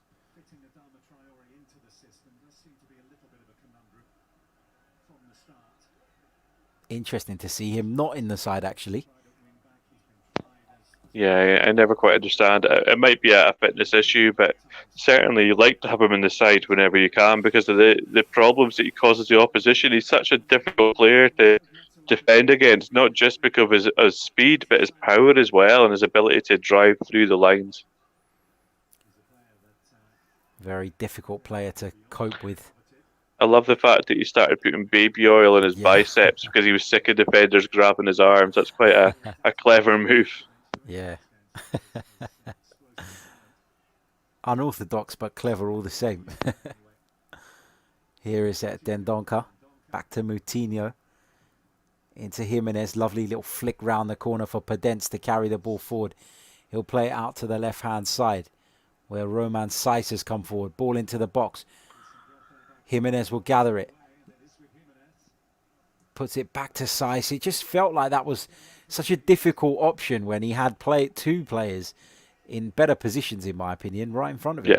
Yeah, definitely. Difficult to execute that, and you saw that Saiss was a bit hesitant when the ball came to him and allowed Helder Costa to get back and challenge. But that was an opportunity for Wolves to take advantage of space that they've not always had in the final third. They've got themselves a free kick now as well in the Leeds half. Semedo went down. It's about midway inside the Leeds half. Moutinho has placed the ball down. I think he's stolen a few yards there as well. Again, just his experience showing through with that. The referee turns his back, you just flick the ball forward, and he'll probably do it again a little bit here. Yeah, for sure. There you go, stretching his arms out there.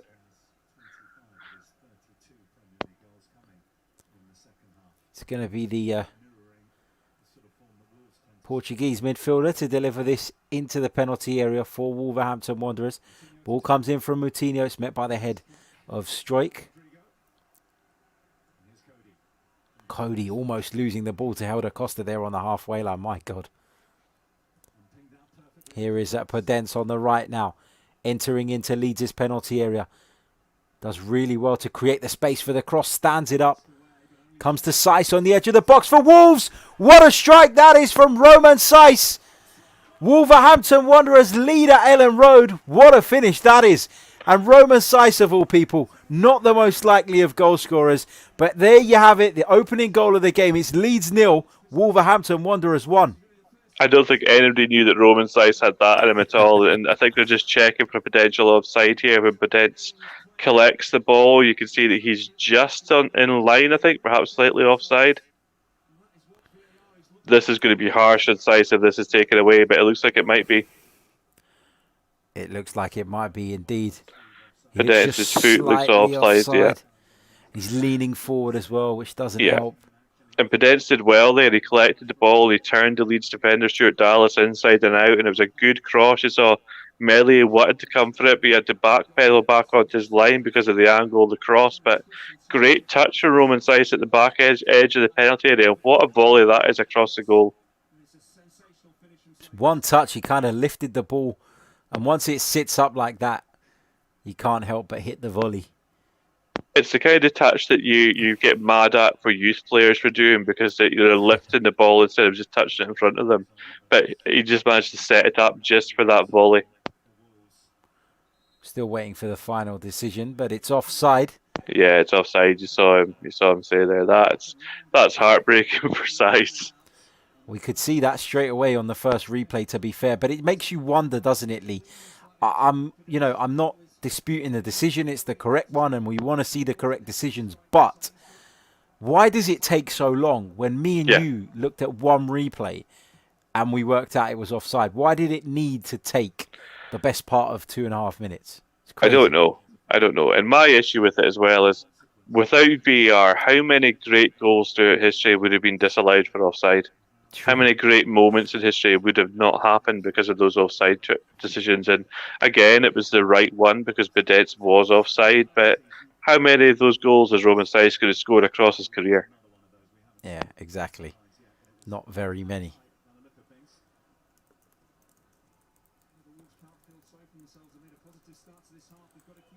Here's Semedo.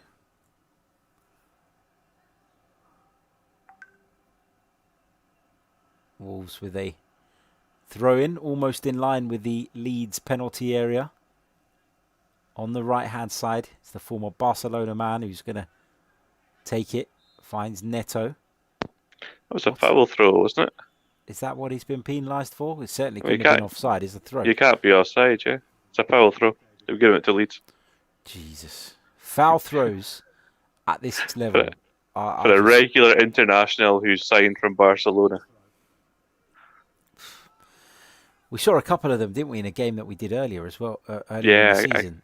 I can't remember who it was, but it was the same player. It might be Bellerin. Yeah. He done it twice. Yeah, it was. Yep. But he got away with it. Unbelievable. Unbelievable that at this level, we're talking about foul throws.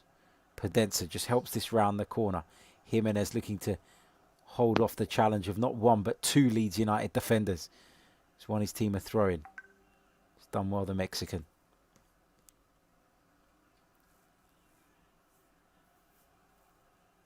Here's Semedo into Podence.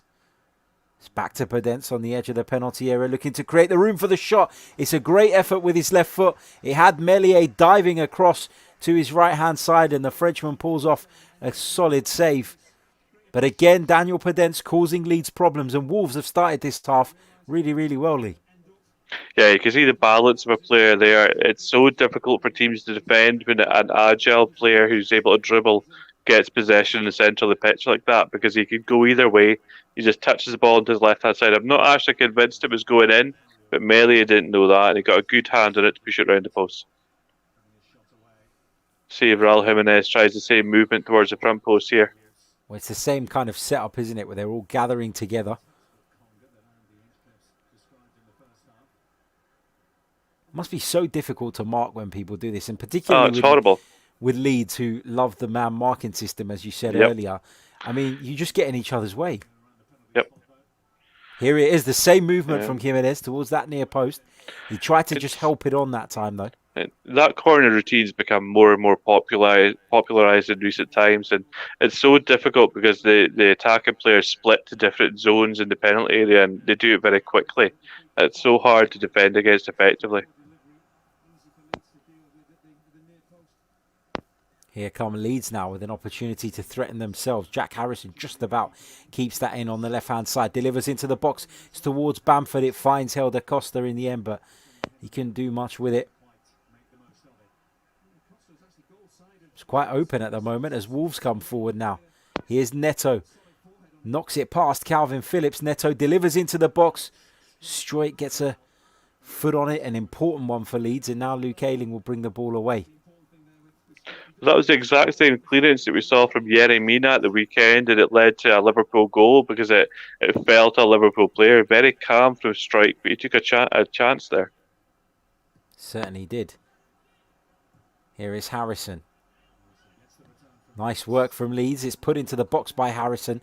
It's dealt with by Max Kilman inside his own 6-yard box. Just about, I think. Yeah, just about. It's fortunate that Patrick Bamford wasn't closer to him there. Yeah. Obviously, Bamford trying to lose the defender. He's not going to be on top of him, but it's fortunate that there was enough distance between the two players. He certainly didn't deal with that with any confidence. Here's Calvin Phillips now, just inside the Wolves half. His pass is cut out. Wolves have it back. Podenza into Raul Jimenez. Not got much in the way of support at the moment, the big striker. Just checks back. Podenza into Jimenez. Jimenez looking to create room for the shot. Does really well inside the box. Jimenez just loses his footing at the key moment. Was crowded out eventually. Podence's influence, though, on this game is really growing, isn't it, Lee? Absolutely. He's been a key player in the second half for them, and that was a very clever disguised pass in the feet of Raul Jimenez. It's difficult, though, for a striker to try to beat two players in that situation. Beat one, then get your strike away. Try to beat two, and the angles tend to get closed down, as we saw there. For sure. But Podence is doing really well just to collect the ball centrally. You've got to wonder if he was perhaps the one that was going to be taken off for Adama Traore when we saw him warming up, and maybe it's just sharpened him up a little bit.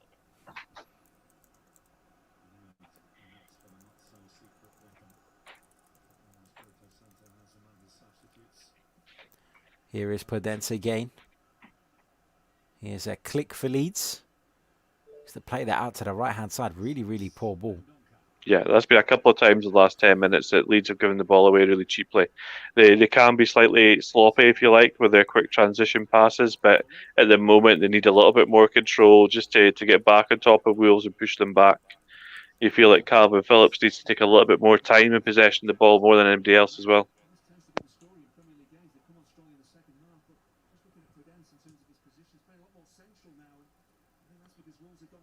Here is a Harrison.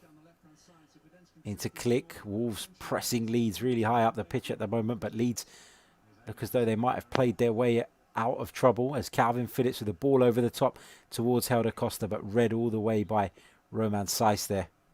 Of course, had a goal chalked off, rightly so, for offside, but not against him, against one of his teammates in the lead up. He did brilliantly, took his chance with both hands there. Displayed the type of technique that, I've got to be honest, I didn't think Roman Saiz had. I'm not sure he knew he had that either, to be honest. At the moment, we've reached the point in the game now in terms of game state where the two coaches really need to be making a choice now of what they're going to do. I think we've seen Adama Traore warming up. Adama Traore for Neto would make a lot of sense for me from a Wolves perspective. And I think that Rafinha for Helder Costa would make a lot of sense from Leeds just to pressure things up and put a little bit more dynamism on the pitch for both sides. They need to find a way, because at this moment in the 60-minute mark, the breakthrough now becomes a real killer in terms of game state. Wolves have a man down.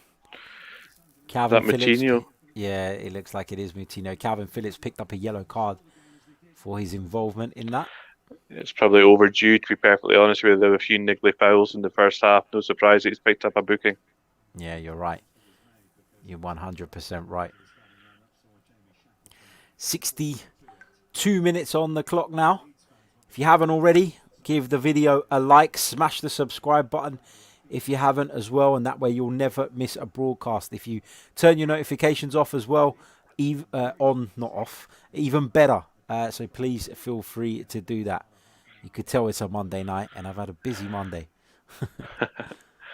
You saw there Adama Traore getting ready to come on, and a member of the staff has got the job to apply the baby lotion to his arms at the moment. I mean, he doesn't even do it himself. How do you get a job like that? Would you have to put on a CV? Well, I think my wife would apply, but she's not been allowed to. Livin Varghese in the comments asks, how is Podence playing well? Yeah, he's been very influential, particularly in this second half. Kilman just helps it back to Rui Patricio there, and Wolves get it clear. Podence going up in for a challenge with Struik, but in terms of height, there's no competition there. Only going to be one winner. Here is Helder Costa. Into Rodrigo. Just infield to Click. 3 Leeds players trying to make something happen on that right-hand side.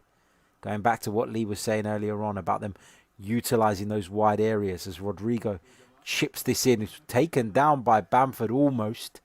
Looked as though he was going to take it down and turn. Really unlucky. The idea was a good one. Yeah, he's got that in his game. He's got really good technique for a striker, and usually has a good touch as well. Did well to stay on side as well, Patrick Bamford.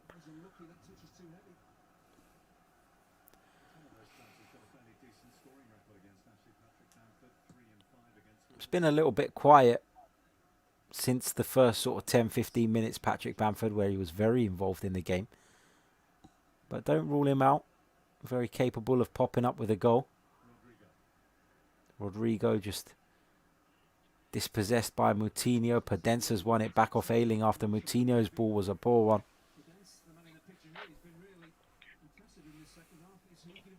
Leeds have it back now. Here's Stuart Dallas at left back. Looking for the run of Jack Harrison. Plays him in behind. Harrison from that wide left position looks to get the ball into the centre of the penalty area, but it's a poor cross and it's gone out for a Wolves goal kick. Here's Adama Traore, oiled up. Almost as though he's posing for one of those world's strongest men competitions. He's going to be replaced. Podence is coming off. Yeah, he's going to be replacing Daniel Podence. That's come as a shock. I think he's been Wolves' most influential player. Strange. Yeah, absolutely. Difficult one. I can see, as I said 10 minutes ago, I would have said that was a sensible choice because it puts Traore in his natural position. But Podence has done really well since that. Certainly shown more in the game than Pedro Neto has on the opposite side. For sure.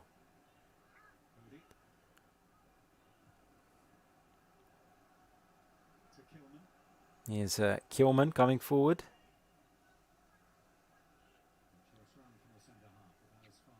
I like that, a young central defender who's willing to carry the ball in the opposition half. That's a good sign from the young Wolves defender, Kilman. Do you think that we're seeing more of that at the moment and Yeah, more of the kind of styles of play that we think are probably more pure because of the fact that there are no fans in the stadium and therefore there isn't that added pressure that comes potentially. from the crowd? Yeah, potentially. I think that in particular is just an aspect of modern football and modern player development where central defenders are now have more time on the ball, similar to the way that the fullbacks changed 10, 15 years ago and became more attacking players. Central defenders are going the same way. Another trend that I've noticed is that we're seeing players who are capable of playing fullback or central defence playing more as wide central defenders in the back three and then having that capacity to then go outside. You see it with Kieran Tierney at Arsenal when sometimes he'll make those overlapping movements, and that's something that came about due to Chris Wilder and Sheffield United. So he's really been at the forefront of that tactical evolution, and we're actually seeing it a lot more in Scottish football. I've seen a couple of teams up here doing the same thing and having central defenders make those interesting overlapping runs. Yeah, definitely some of the modern trends. Yeah, just part of the evolution of the game. It's always interesting to see how those things develop. For sure. Jean Moutinho just picked up a yellow card during that little discussion. Here is Dallas. Back in field to Struijk. Now Koch. Looking for options. Not much in the way of movement ahead of him. Do you suspect that Marcelo Bielsa may look to his bench soon? There seems to be a lack of energy, a lack of intensity in the Leeds side now, doesn't there? They need something, and like I said, the change for me would be Rafinha on for Helder Costa. But he's known as a coach who likes new players in the squad to have a period of acclimatization to learn his tactical style, if you like, before he really throws them in. I think Robin Koch was the exception to that rule. But every other new signing, Rodrigo included, didn't start straight away. He was given, despite the price tag and the fact he's an established international player, he still had to learn the role. So it'll be interesting to see if Bielsa does make that move. But it could also be Ian Poveda, the former Brentford and Manchester City player, who could come on and play that kind of role in the wide areas. He's a very technically gifted young attacking player. He played very well when he came on against Manchester City, didn't he, at half-time? He's actually the reason that Brentford no longer have a youth team. It was Manchester City, Brentford say poached Manchester City say signed him from the Brentford youth team, and they became so disillusioned with the fact that they were losing their best young players to bigger clubs that they did away with that system and introduced their B team. Wow. There's a bit of knowledge for you. Yeah. A little anecdote. I didn't know that, so I love learning new things. Fantastic story. Here is Dallas for Leeds. I think this might be Rodrigo's first start, just adding to your point. I think you could be right. He has played minutes. He's came on a couple of times, but his role tonight's been really interesting because it hasn't been as a fixed striker or as a wide attacker. It's been more central, more drifting, looking to pick up the ball, and I think he struggled at times to get the ball into pockets of space. But that's purely because Leeds don't attack, as I said, through the centre very much. They tend to focus their attacks in the wide areas. I think that his ability in around the penalty area will show for Leeds over the course of the season, though. Here come Leeds. Ayling. Looked inside for the run of Click, but Kilman picks it up for Wolves. Plays a long diagonal ball towards Raul Jimenez. Struijk just lost his footing there, but fortunately for Leeds, Jimenez was unable to take the ball under control on the first ask. Here he is drifting inside, shifting it onto his left foot, back onto his right, strikes towards goal, and it's deflected in. And Raul Jimenez puts Wolverhampton Wanderers in front at Ellen Road. I think this one's going to stand, Lee. I think it definitely will. There's absolutely nothing that Melee could have done about that. As you said, Jimenez had the ball on the edge of the area. There was really nowhere for him to go. He was shifting back and forth, trying to find the angle to shoot. He ended up taking the shot across goal, and it just deflected away in the opposite corner. But he did really well here, picking the ball up. A slip from Struijk let him take possession, but then it's all his own work as he works across and tries to go back. But that shot's going nowhere, and I think it's Calvin Phillips' head that it comes off. Sometimes you make your own luck, don't you, Lee? Because he's done, like you said, he's done really, really well to take that across the penalty area. Yep. Shifts it back onto his stronger right foot. But in truth, when you look at that replay, that is a weak, poor effort that is going essentially straight into the arms of Illan Meslier. But for the huge deflection off of Calvin Phillips, which takes it into the opposite corner.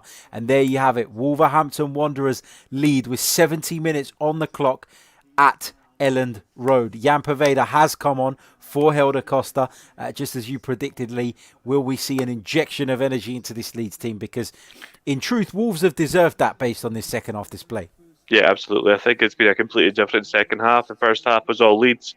Leeds were the ones pushing forward, making chances, creating openings, and looking like they would score. The second half has been much more about Wolves. They've been more structured. They've been more settled. They've found progression in the final third a lot easier. But even then, I think that Raul Jimenez is lucky to have got that deflection. I think that, but sometimes I suppose you could say that things even themselves out. And we talked about the fact that Roman Saiz was unlucky to have his disallowed. So perhaps that's just even itself out over the course of the second half. Getting ready to restart here. Leeds United 0, Wolverhampton Wanderers 1. I guess it is a Raul Jimenez goal. It was on target, although it wouldn't have been a goal, and we're certain of that had it not been for a huge deflection and a huge slice of luck. But as I said, you make your own luck. Wolves have been the better side in this second period, and Raul Jimenez's persistence has brought him some benefit in the end.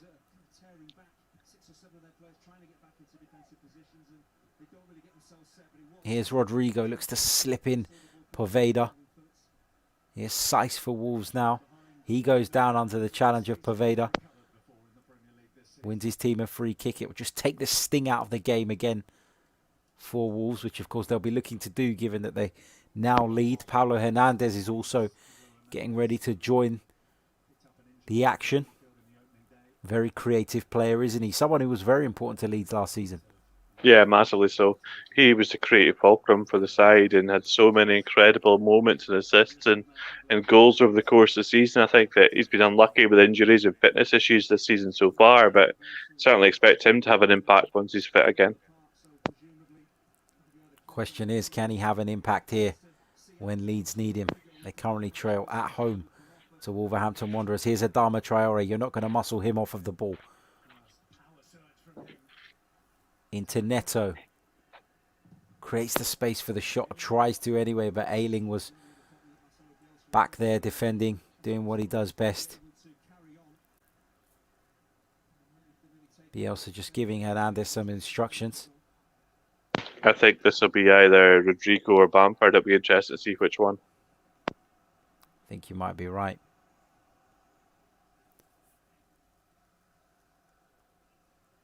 Here is Neto for Wolves down in the corner. Has he won his team a corner? He has. Good work.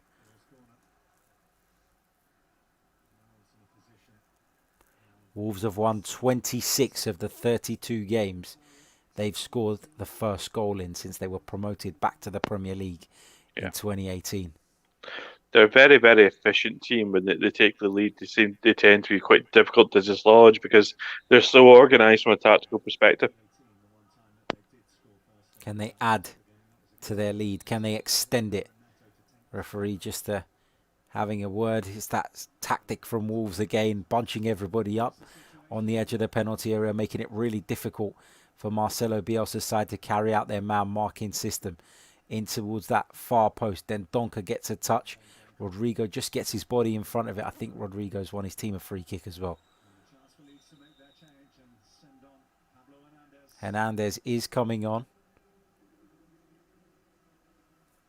But who is making way?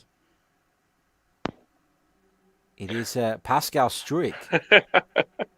Well, That's such a Bielsa thing to do. Who knows what they're going to do now? But yeah, Pascal Struijk, the centre defender, coming on for a creative midfielder. are we going to see Luke Ayling become part of a back three maybe? Are we going to see Calvin Phillips drop? Who knows? We'll have to see how this pans out. At the moment, it is Calvin Phillips, but that'll be situational. He'll push forward in possession as well, and you'll essentially be left with Robin Koch as the only defender at times here. You see Koch there dropping back. He's on a line all of his own, and Calvin Phillips will play in defence but step into midfield. Here is Poveda on the right for Leeds. Delivers it low into the box. Cody's got time to take a touch before playing it clear, but it will come straight back. Here's Patrick Bamford with his back to goal on the edge of the box. Goes down under Cody's challenge. Wants a free kick. He's not going to get one. For those of you just joining us, some of you asking why the first Wolves goal was chalked off. Well, it was because Daniel Podence had strayed just offside in the build-up. That's why the goal was ruled out. A VAR check came to the right call. Yeah. It did take a while, but it was the right call. His foot was definitely offside. For sure. Don't forget to hit the like button if you haven't already. Subscribe to the channel if you're new. Here come Leeds with Rodrigo. Harrison into the penalty area. It's just over the top of Bamford's head, who was lurking at the far post. Poveda won't be able to retrieve it. It's gone out for a Wolves throw-in on their left-hand side. The rotations there from Leeds were just incredible to build that breakthrough and get the crossing opportunity. You had Stuart Dallas, who looked like he was playing as a left-sided centre-half, but all of a sudden pushed forward in half space and pulled the Wolves midfielders, defenders towards him and just opened up the space for Harrison to get that through ball. It's something that Leeds do extremely well. They send runners and create overloads and break through that way. It's just the execution in the final ball hasn't been there tonight. Here is Meslier, outside of his comfort zone, outside of his penalty area. Does well, though. Leeds will start another attack. Here's Dallas coming forward again. Now Rodrigo will pick it up. He's playing in that kind of left half space now. Yeah. Rodrigo. And Hernandez will be on the opposite side, in the right-sided half space. Lots of creativity in the final third. For sure. But can they make it count? Can they put it to good use? Can they find an equaliser between now and the final whistle? Leeds, of course, trailing by 1-0. A goal scored somewhat fortuitously by Raul Jimenez. Here is Harrison. Looks to help it onto Bamford. Just can't help but feel Harrison maybe had an opportunity to let fly there from the edge of the box. Here's Traore carrying the ball forward for Wolves. Wins his team a free kick just inside the Leeds United half. Give his team a breather. An opportunity to push further up the pitch. I read somewhere the other week that Traore says that he doesn't do weights. Yeah, he claims I've read that as his well. physique is pure DNA, if you like. That's just his genetic makeup more than anything else. But as a young player, he certainly didn't look like that. Agreed. And I want to eat what Traore eats, if that is without going to the gym, because that is incredible. It certainly is. He could be a WWE wrestler and nobody Easily. would bat an eyelid. Yep. He would not look out of place there. I don't buy that for a second, that he's not touched the weights. It's interesting because at his previous clubs, there was a lot of talk about the fact that he was a little bit one-dimensional in terms of only using pace and not on a final ball. But Nuno Espirito Santo said that when he came to Wolves, he saw a young player who had just never been taught to do these things and how to execute a final ball. And a little bit of coaching has done him a world of good. It has indeed, as Hernandez puts this corner into the box for Leeds. Neto will just help it on. Then Donker with an opportunity to get it clear now. He helps it on to Neto instead. He's knocked it past his man and done really, really well there. Neto showcasing his pace. Does really well there, Neto, but as does Poveda, who's tracked all the way back to win the ball back for Leeds, and they can come again now. As Paolo Hernandez carries this forward. He's got Harrison outside of him. Finds Harrison. He plays it back in field to Click. Here's Ayling now. Looks up. Thinks about putting it into the box. Does in the end. It's helped on by Poveda. It's come to Harrison. Comes back to Hernandez. Deflected just over the bar. Beg your pardon, it wasn't Poveda. It was Hernandez all along. He helped it on to Harrison. Got it back to strike towards goal. But the deflection off of Bolly just takes it over Patricio's crossbar. It means it's another Leeds United corner. Calvin Phillips is going to deliver it into the box. Headed clear at the near post by Raul Jimenez. Back doing his defensive duties, as he always does on set pieces. Ball just drops in the penalty area. Helped away by Dendoncker for Wolves. Neto is, I guess, proving to be a pretty good outlet at the moment for Wolverhampton Wanderers. Yeah, it's important to have pace when the game is at this stage, when you're 1-0 up, and as you say, your striker drops back to help against set pieces. You need to leave pace high up the field so that they're able to stretch the defence and hold the ball up. Phillips plays it forward. Rodrigo, don't think was the intended recipient of that pass, but he got something on it anyway. Jimenez just putting Calvin Phillips under pressure. He did catch Phillips. Don't think he can have any complaints about that. Phillips has gone down holding his shoulder, which isn't good for Leeds, but I'm sure he'll be fine as he gets straight back up.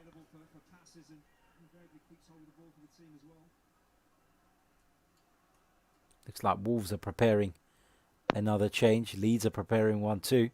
It is going to be the new boy for Leeds, Rafinha. He's replacing Jack Harrison.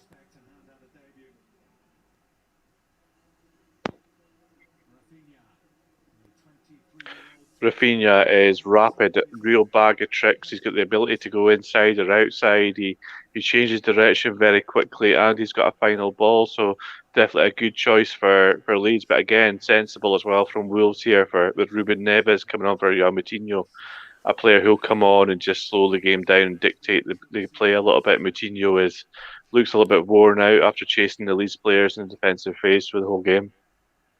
Indeed. So Moutinho makes way for Neves.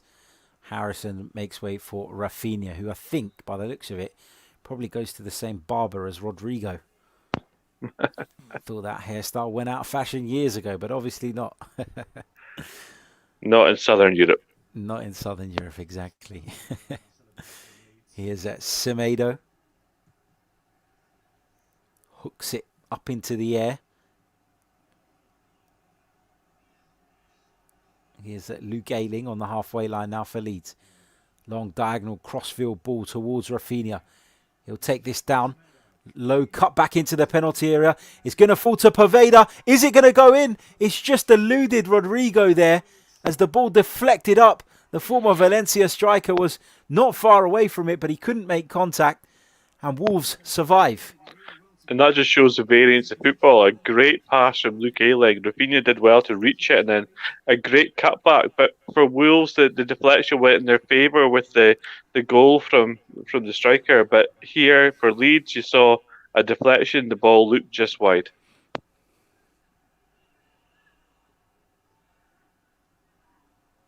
Here's Calvin Phillips. It's all one-way traffic at the moment. As you'd expect, given that Leeds trail. Here is Bamford. Heavy touch from Patrick Bamford as he just entered the Wolves penalty area. It's back with Rui Patricio, and he's going to take his time, no doubt. It's a good cutback, this, from Rafinha, considering it was his first involvement in the game. He was clearly looking for Paolo Hernandez, but the corridor was just closed out for the Leeds man.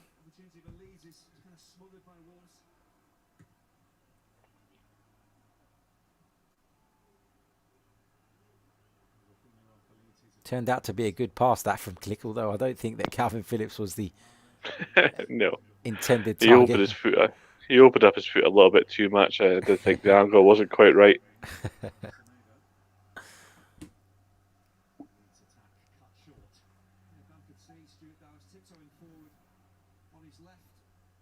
Patrick Bamford's just been penalised for a foul there on.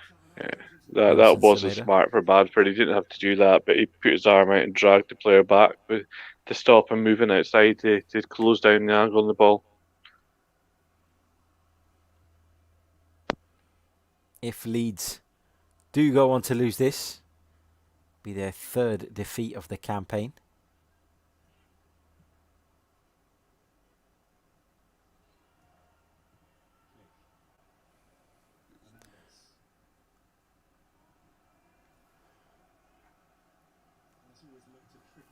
Have I read that right? Will it be their third or will it be their second? I'm trying to think what the third would be. Lost to Liverpool in the opening game. Yep. Can't recall them having lost another one. Neither can I, but I'm going by the PremierLeague.com's table, which says that they've lost 2. Perhaps they're including this one. Perhaps it's a live league table. Could be a live table, yeah. Yeah. Didn't seem right when I first read it. They've certainly taken well to the Premier League. I think they've been a great addition back up at this level. For sure.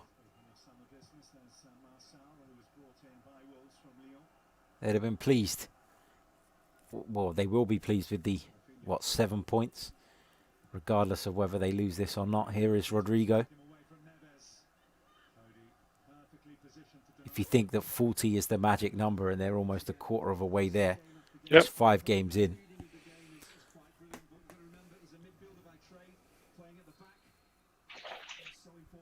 Rodrigo there, just trying to play Bamford in, but Cody was alert to it. Cody did really well. He was sharp there, alert. And that's the way in Patrick Bamford you do see his limitations slightly when it has to be that clever movement to go choose the correct channel to attack down. Smashed up into the air by Bolly. Neves helps it on. Here's Neto. Here's Paolo Hernandez now as Leeds have got it back.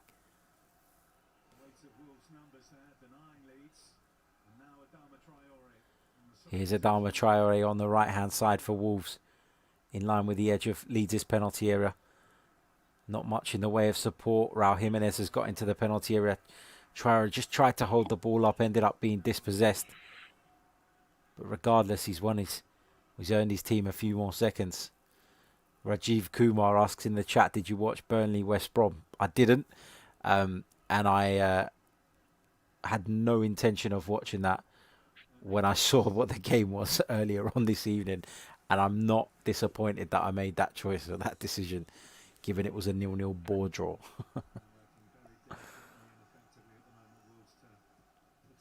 Here is Ayling. Hernandez. Rodrigo inside the penalty area, forced out of it though by Connor Cody.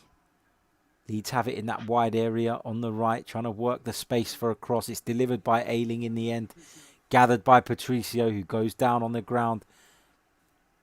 And as you'd expect, he is in no rush to get on with things. Rui Patricio just using his vast experience. And you said it, Lee, you said about how efficient this Wolves side are.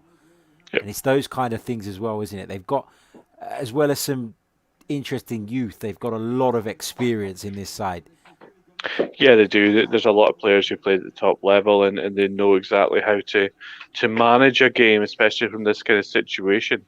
We've just seen the statistics up on the screen there, and Leeds have got over 65% possession in this match, and it just goes to show that Wolves have had to be resolute defensively, and they've had to make their blocks and cut off passing lanes, but they've also done well to take the chances that they have had with the goal disallowed from Saiss and then the deflected effort from Raul Jimenez. I think that Wolves have done very well to get to this stage in the game, and now they'll just see it out. Pedro Neto has been replaced by Marçal. Bit of a coming together there between Koch and Raul Jimenez down by the touchline. Nuno Espirito Santo's not happy. Bielsa's not happy either.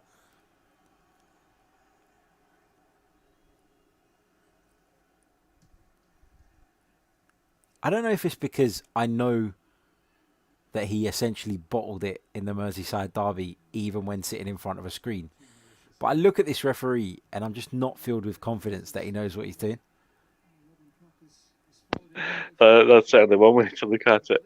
There was one point early in the game that struck me when a player hit him with the ball, and he just seemed to be quite surprised by it. I wasn't sure if that was a Liverpool fan that was playing it, perhaps hit the ball off him when he's walking past. There are some referees that inspire confidence and inspire respect from players. You think of obviously Pierre Luigi Collina Yeah. from years ago with that completely shaven head and those bulging eyes. Referee players didn't really take the mick too much with him, but there are others that you get the sense that players understand that they can push their luck a little bit more, and that might be the kind of position that we're in just now. Was there a little kick out there from Raul Jimenez as he went Yes, over? there was. Certainly looked like it.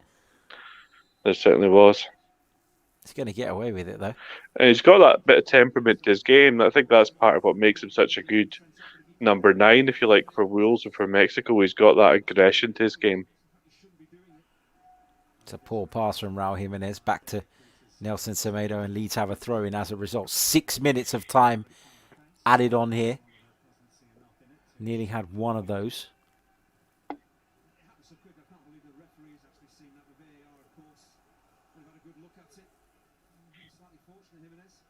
Ayling across the field to Dallas. Here's Click as Leeds try to find their way through this stubborn Wolves defence. Bar, I guess, the first 10-15 minutes. Wolves have defended pretty well, haven't they? They've been resolute, Yeah, they have. been compact, they've been organised. They're very good defensively. The back three is always well positioned, well spaced. They cover angles really well. They prevent the opposition from playing into the penalty area too easily and too cleanly. And that's something that comes from a very well coached side. And no surprise, given the fact that Nuno Santo used to be a goalkeeper, that he understands how to set up defensive blocks to frustrate the opposition. Indeed. I think he was a goalkeeper under Jose Mourinho at Porto. I think that's right, yeah. And I guess as a goalkeeper, it's probably even easier. It's even an even better position to watch the shape of a defence in front of you rather than be in it. Here come Wolves. Can they find a second and put this game beyond doubt? Neves strikes from the edge of the box. It's blocked. It comes back to him. He has a second bite at the cherry, but this time Ayling gets his body in the way. An opportunity for Wolves there to have put this game to bed. Dispossessed was the Leeds man by Raul Jimenez. I think it was Click who lost the ball. That was great defending from Leeds there, though. You see Calvin Phillips blocking the first one, the ball broke into the penalty area, and Luke Ayling's thrown himself in the 93rd minute over to block another ball. I don't think I've ever seen Ruben Neves score from inside the penalty area, so that could have been a collector's edition. Yeah, that's right.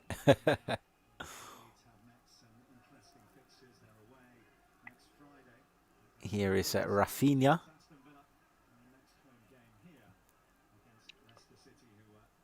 Rodrigo looks for the run of Rafinha, plays him just in behind Semedo. Rafinha chips it in towards that near post area. It was a poor cross. Is Rafinha left or right-footed, Lee? Do you know?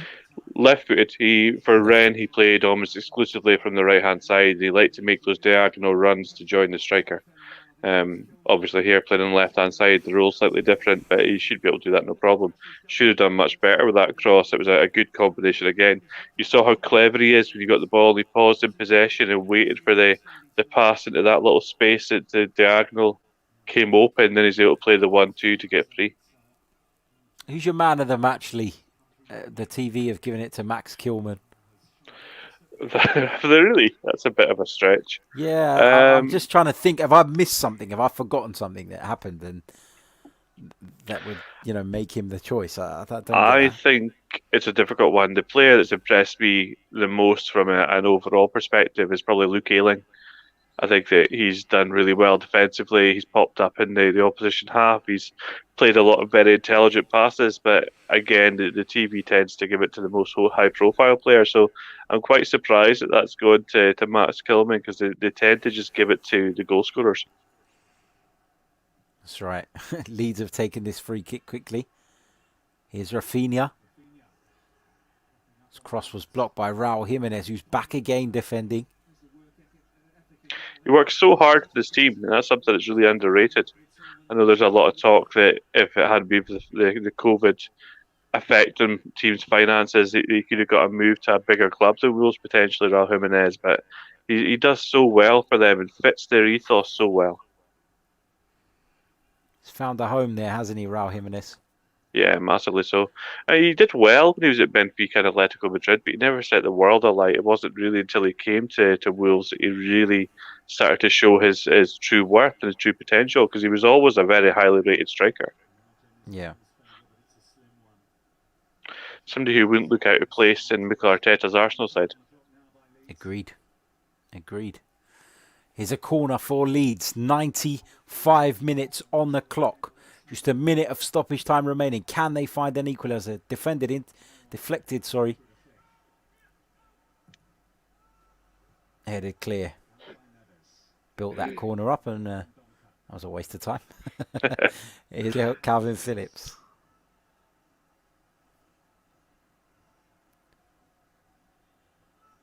Here's Poveda. His cross is blocked, and then it's cleared by Dendonka. You can't hit the first defender in that situation. Poveda received the ball in space, cutting into the penalty area, and still couldn't get the ball past the first defender. Here's Dallas.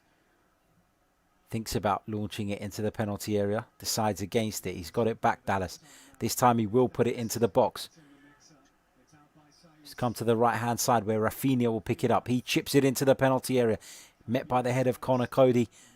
Cushioned down by Marçal, and then Neves smashes it clear. It's full-time at Ellen Road. It's Leeds United 0. Wolverhampton Wanderers 1. Raul Jimenez's deflected goal is the difference between the two sides on the night. Marcelo Bielsa will no doubt be disappointed, particularly given the way his side started this game. But it's Wolves who come out on top, and Wolves who will travel back home with all 3 points. Thank you to everybody who joined us on this latest edition of our watch-along series.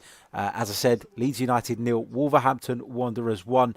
By no means a classic in terms of the scoreline, but a very interesting encounter all the same. My thanks to Lee Scott for joining me. Lee, how can people keep up with you on social media? The best way is probably through Twitter. You can find me at FM Analysis.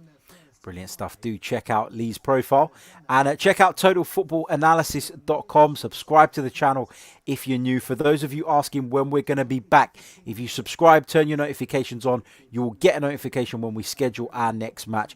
We'll also be putting those out on the socials in the coming days, so keep your eyes peeled, and you'll be able to see when we're going to be back bringing you another live game. So until next time, take care of yourselves and stay safe. Cheers.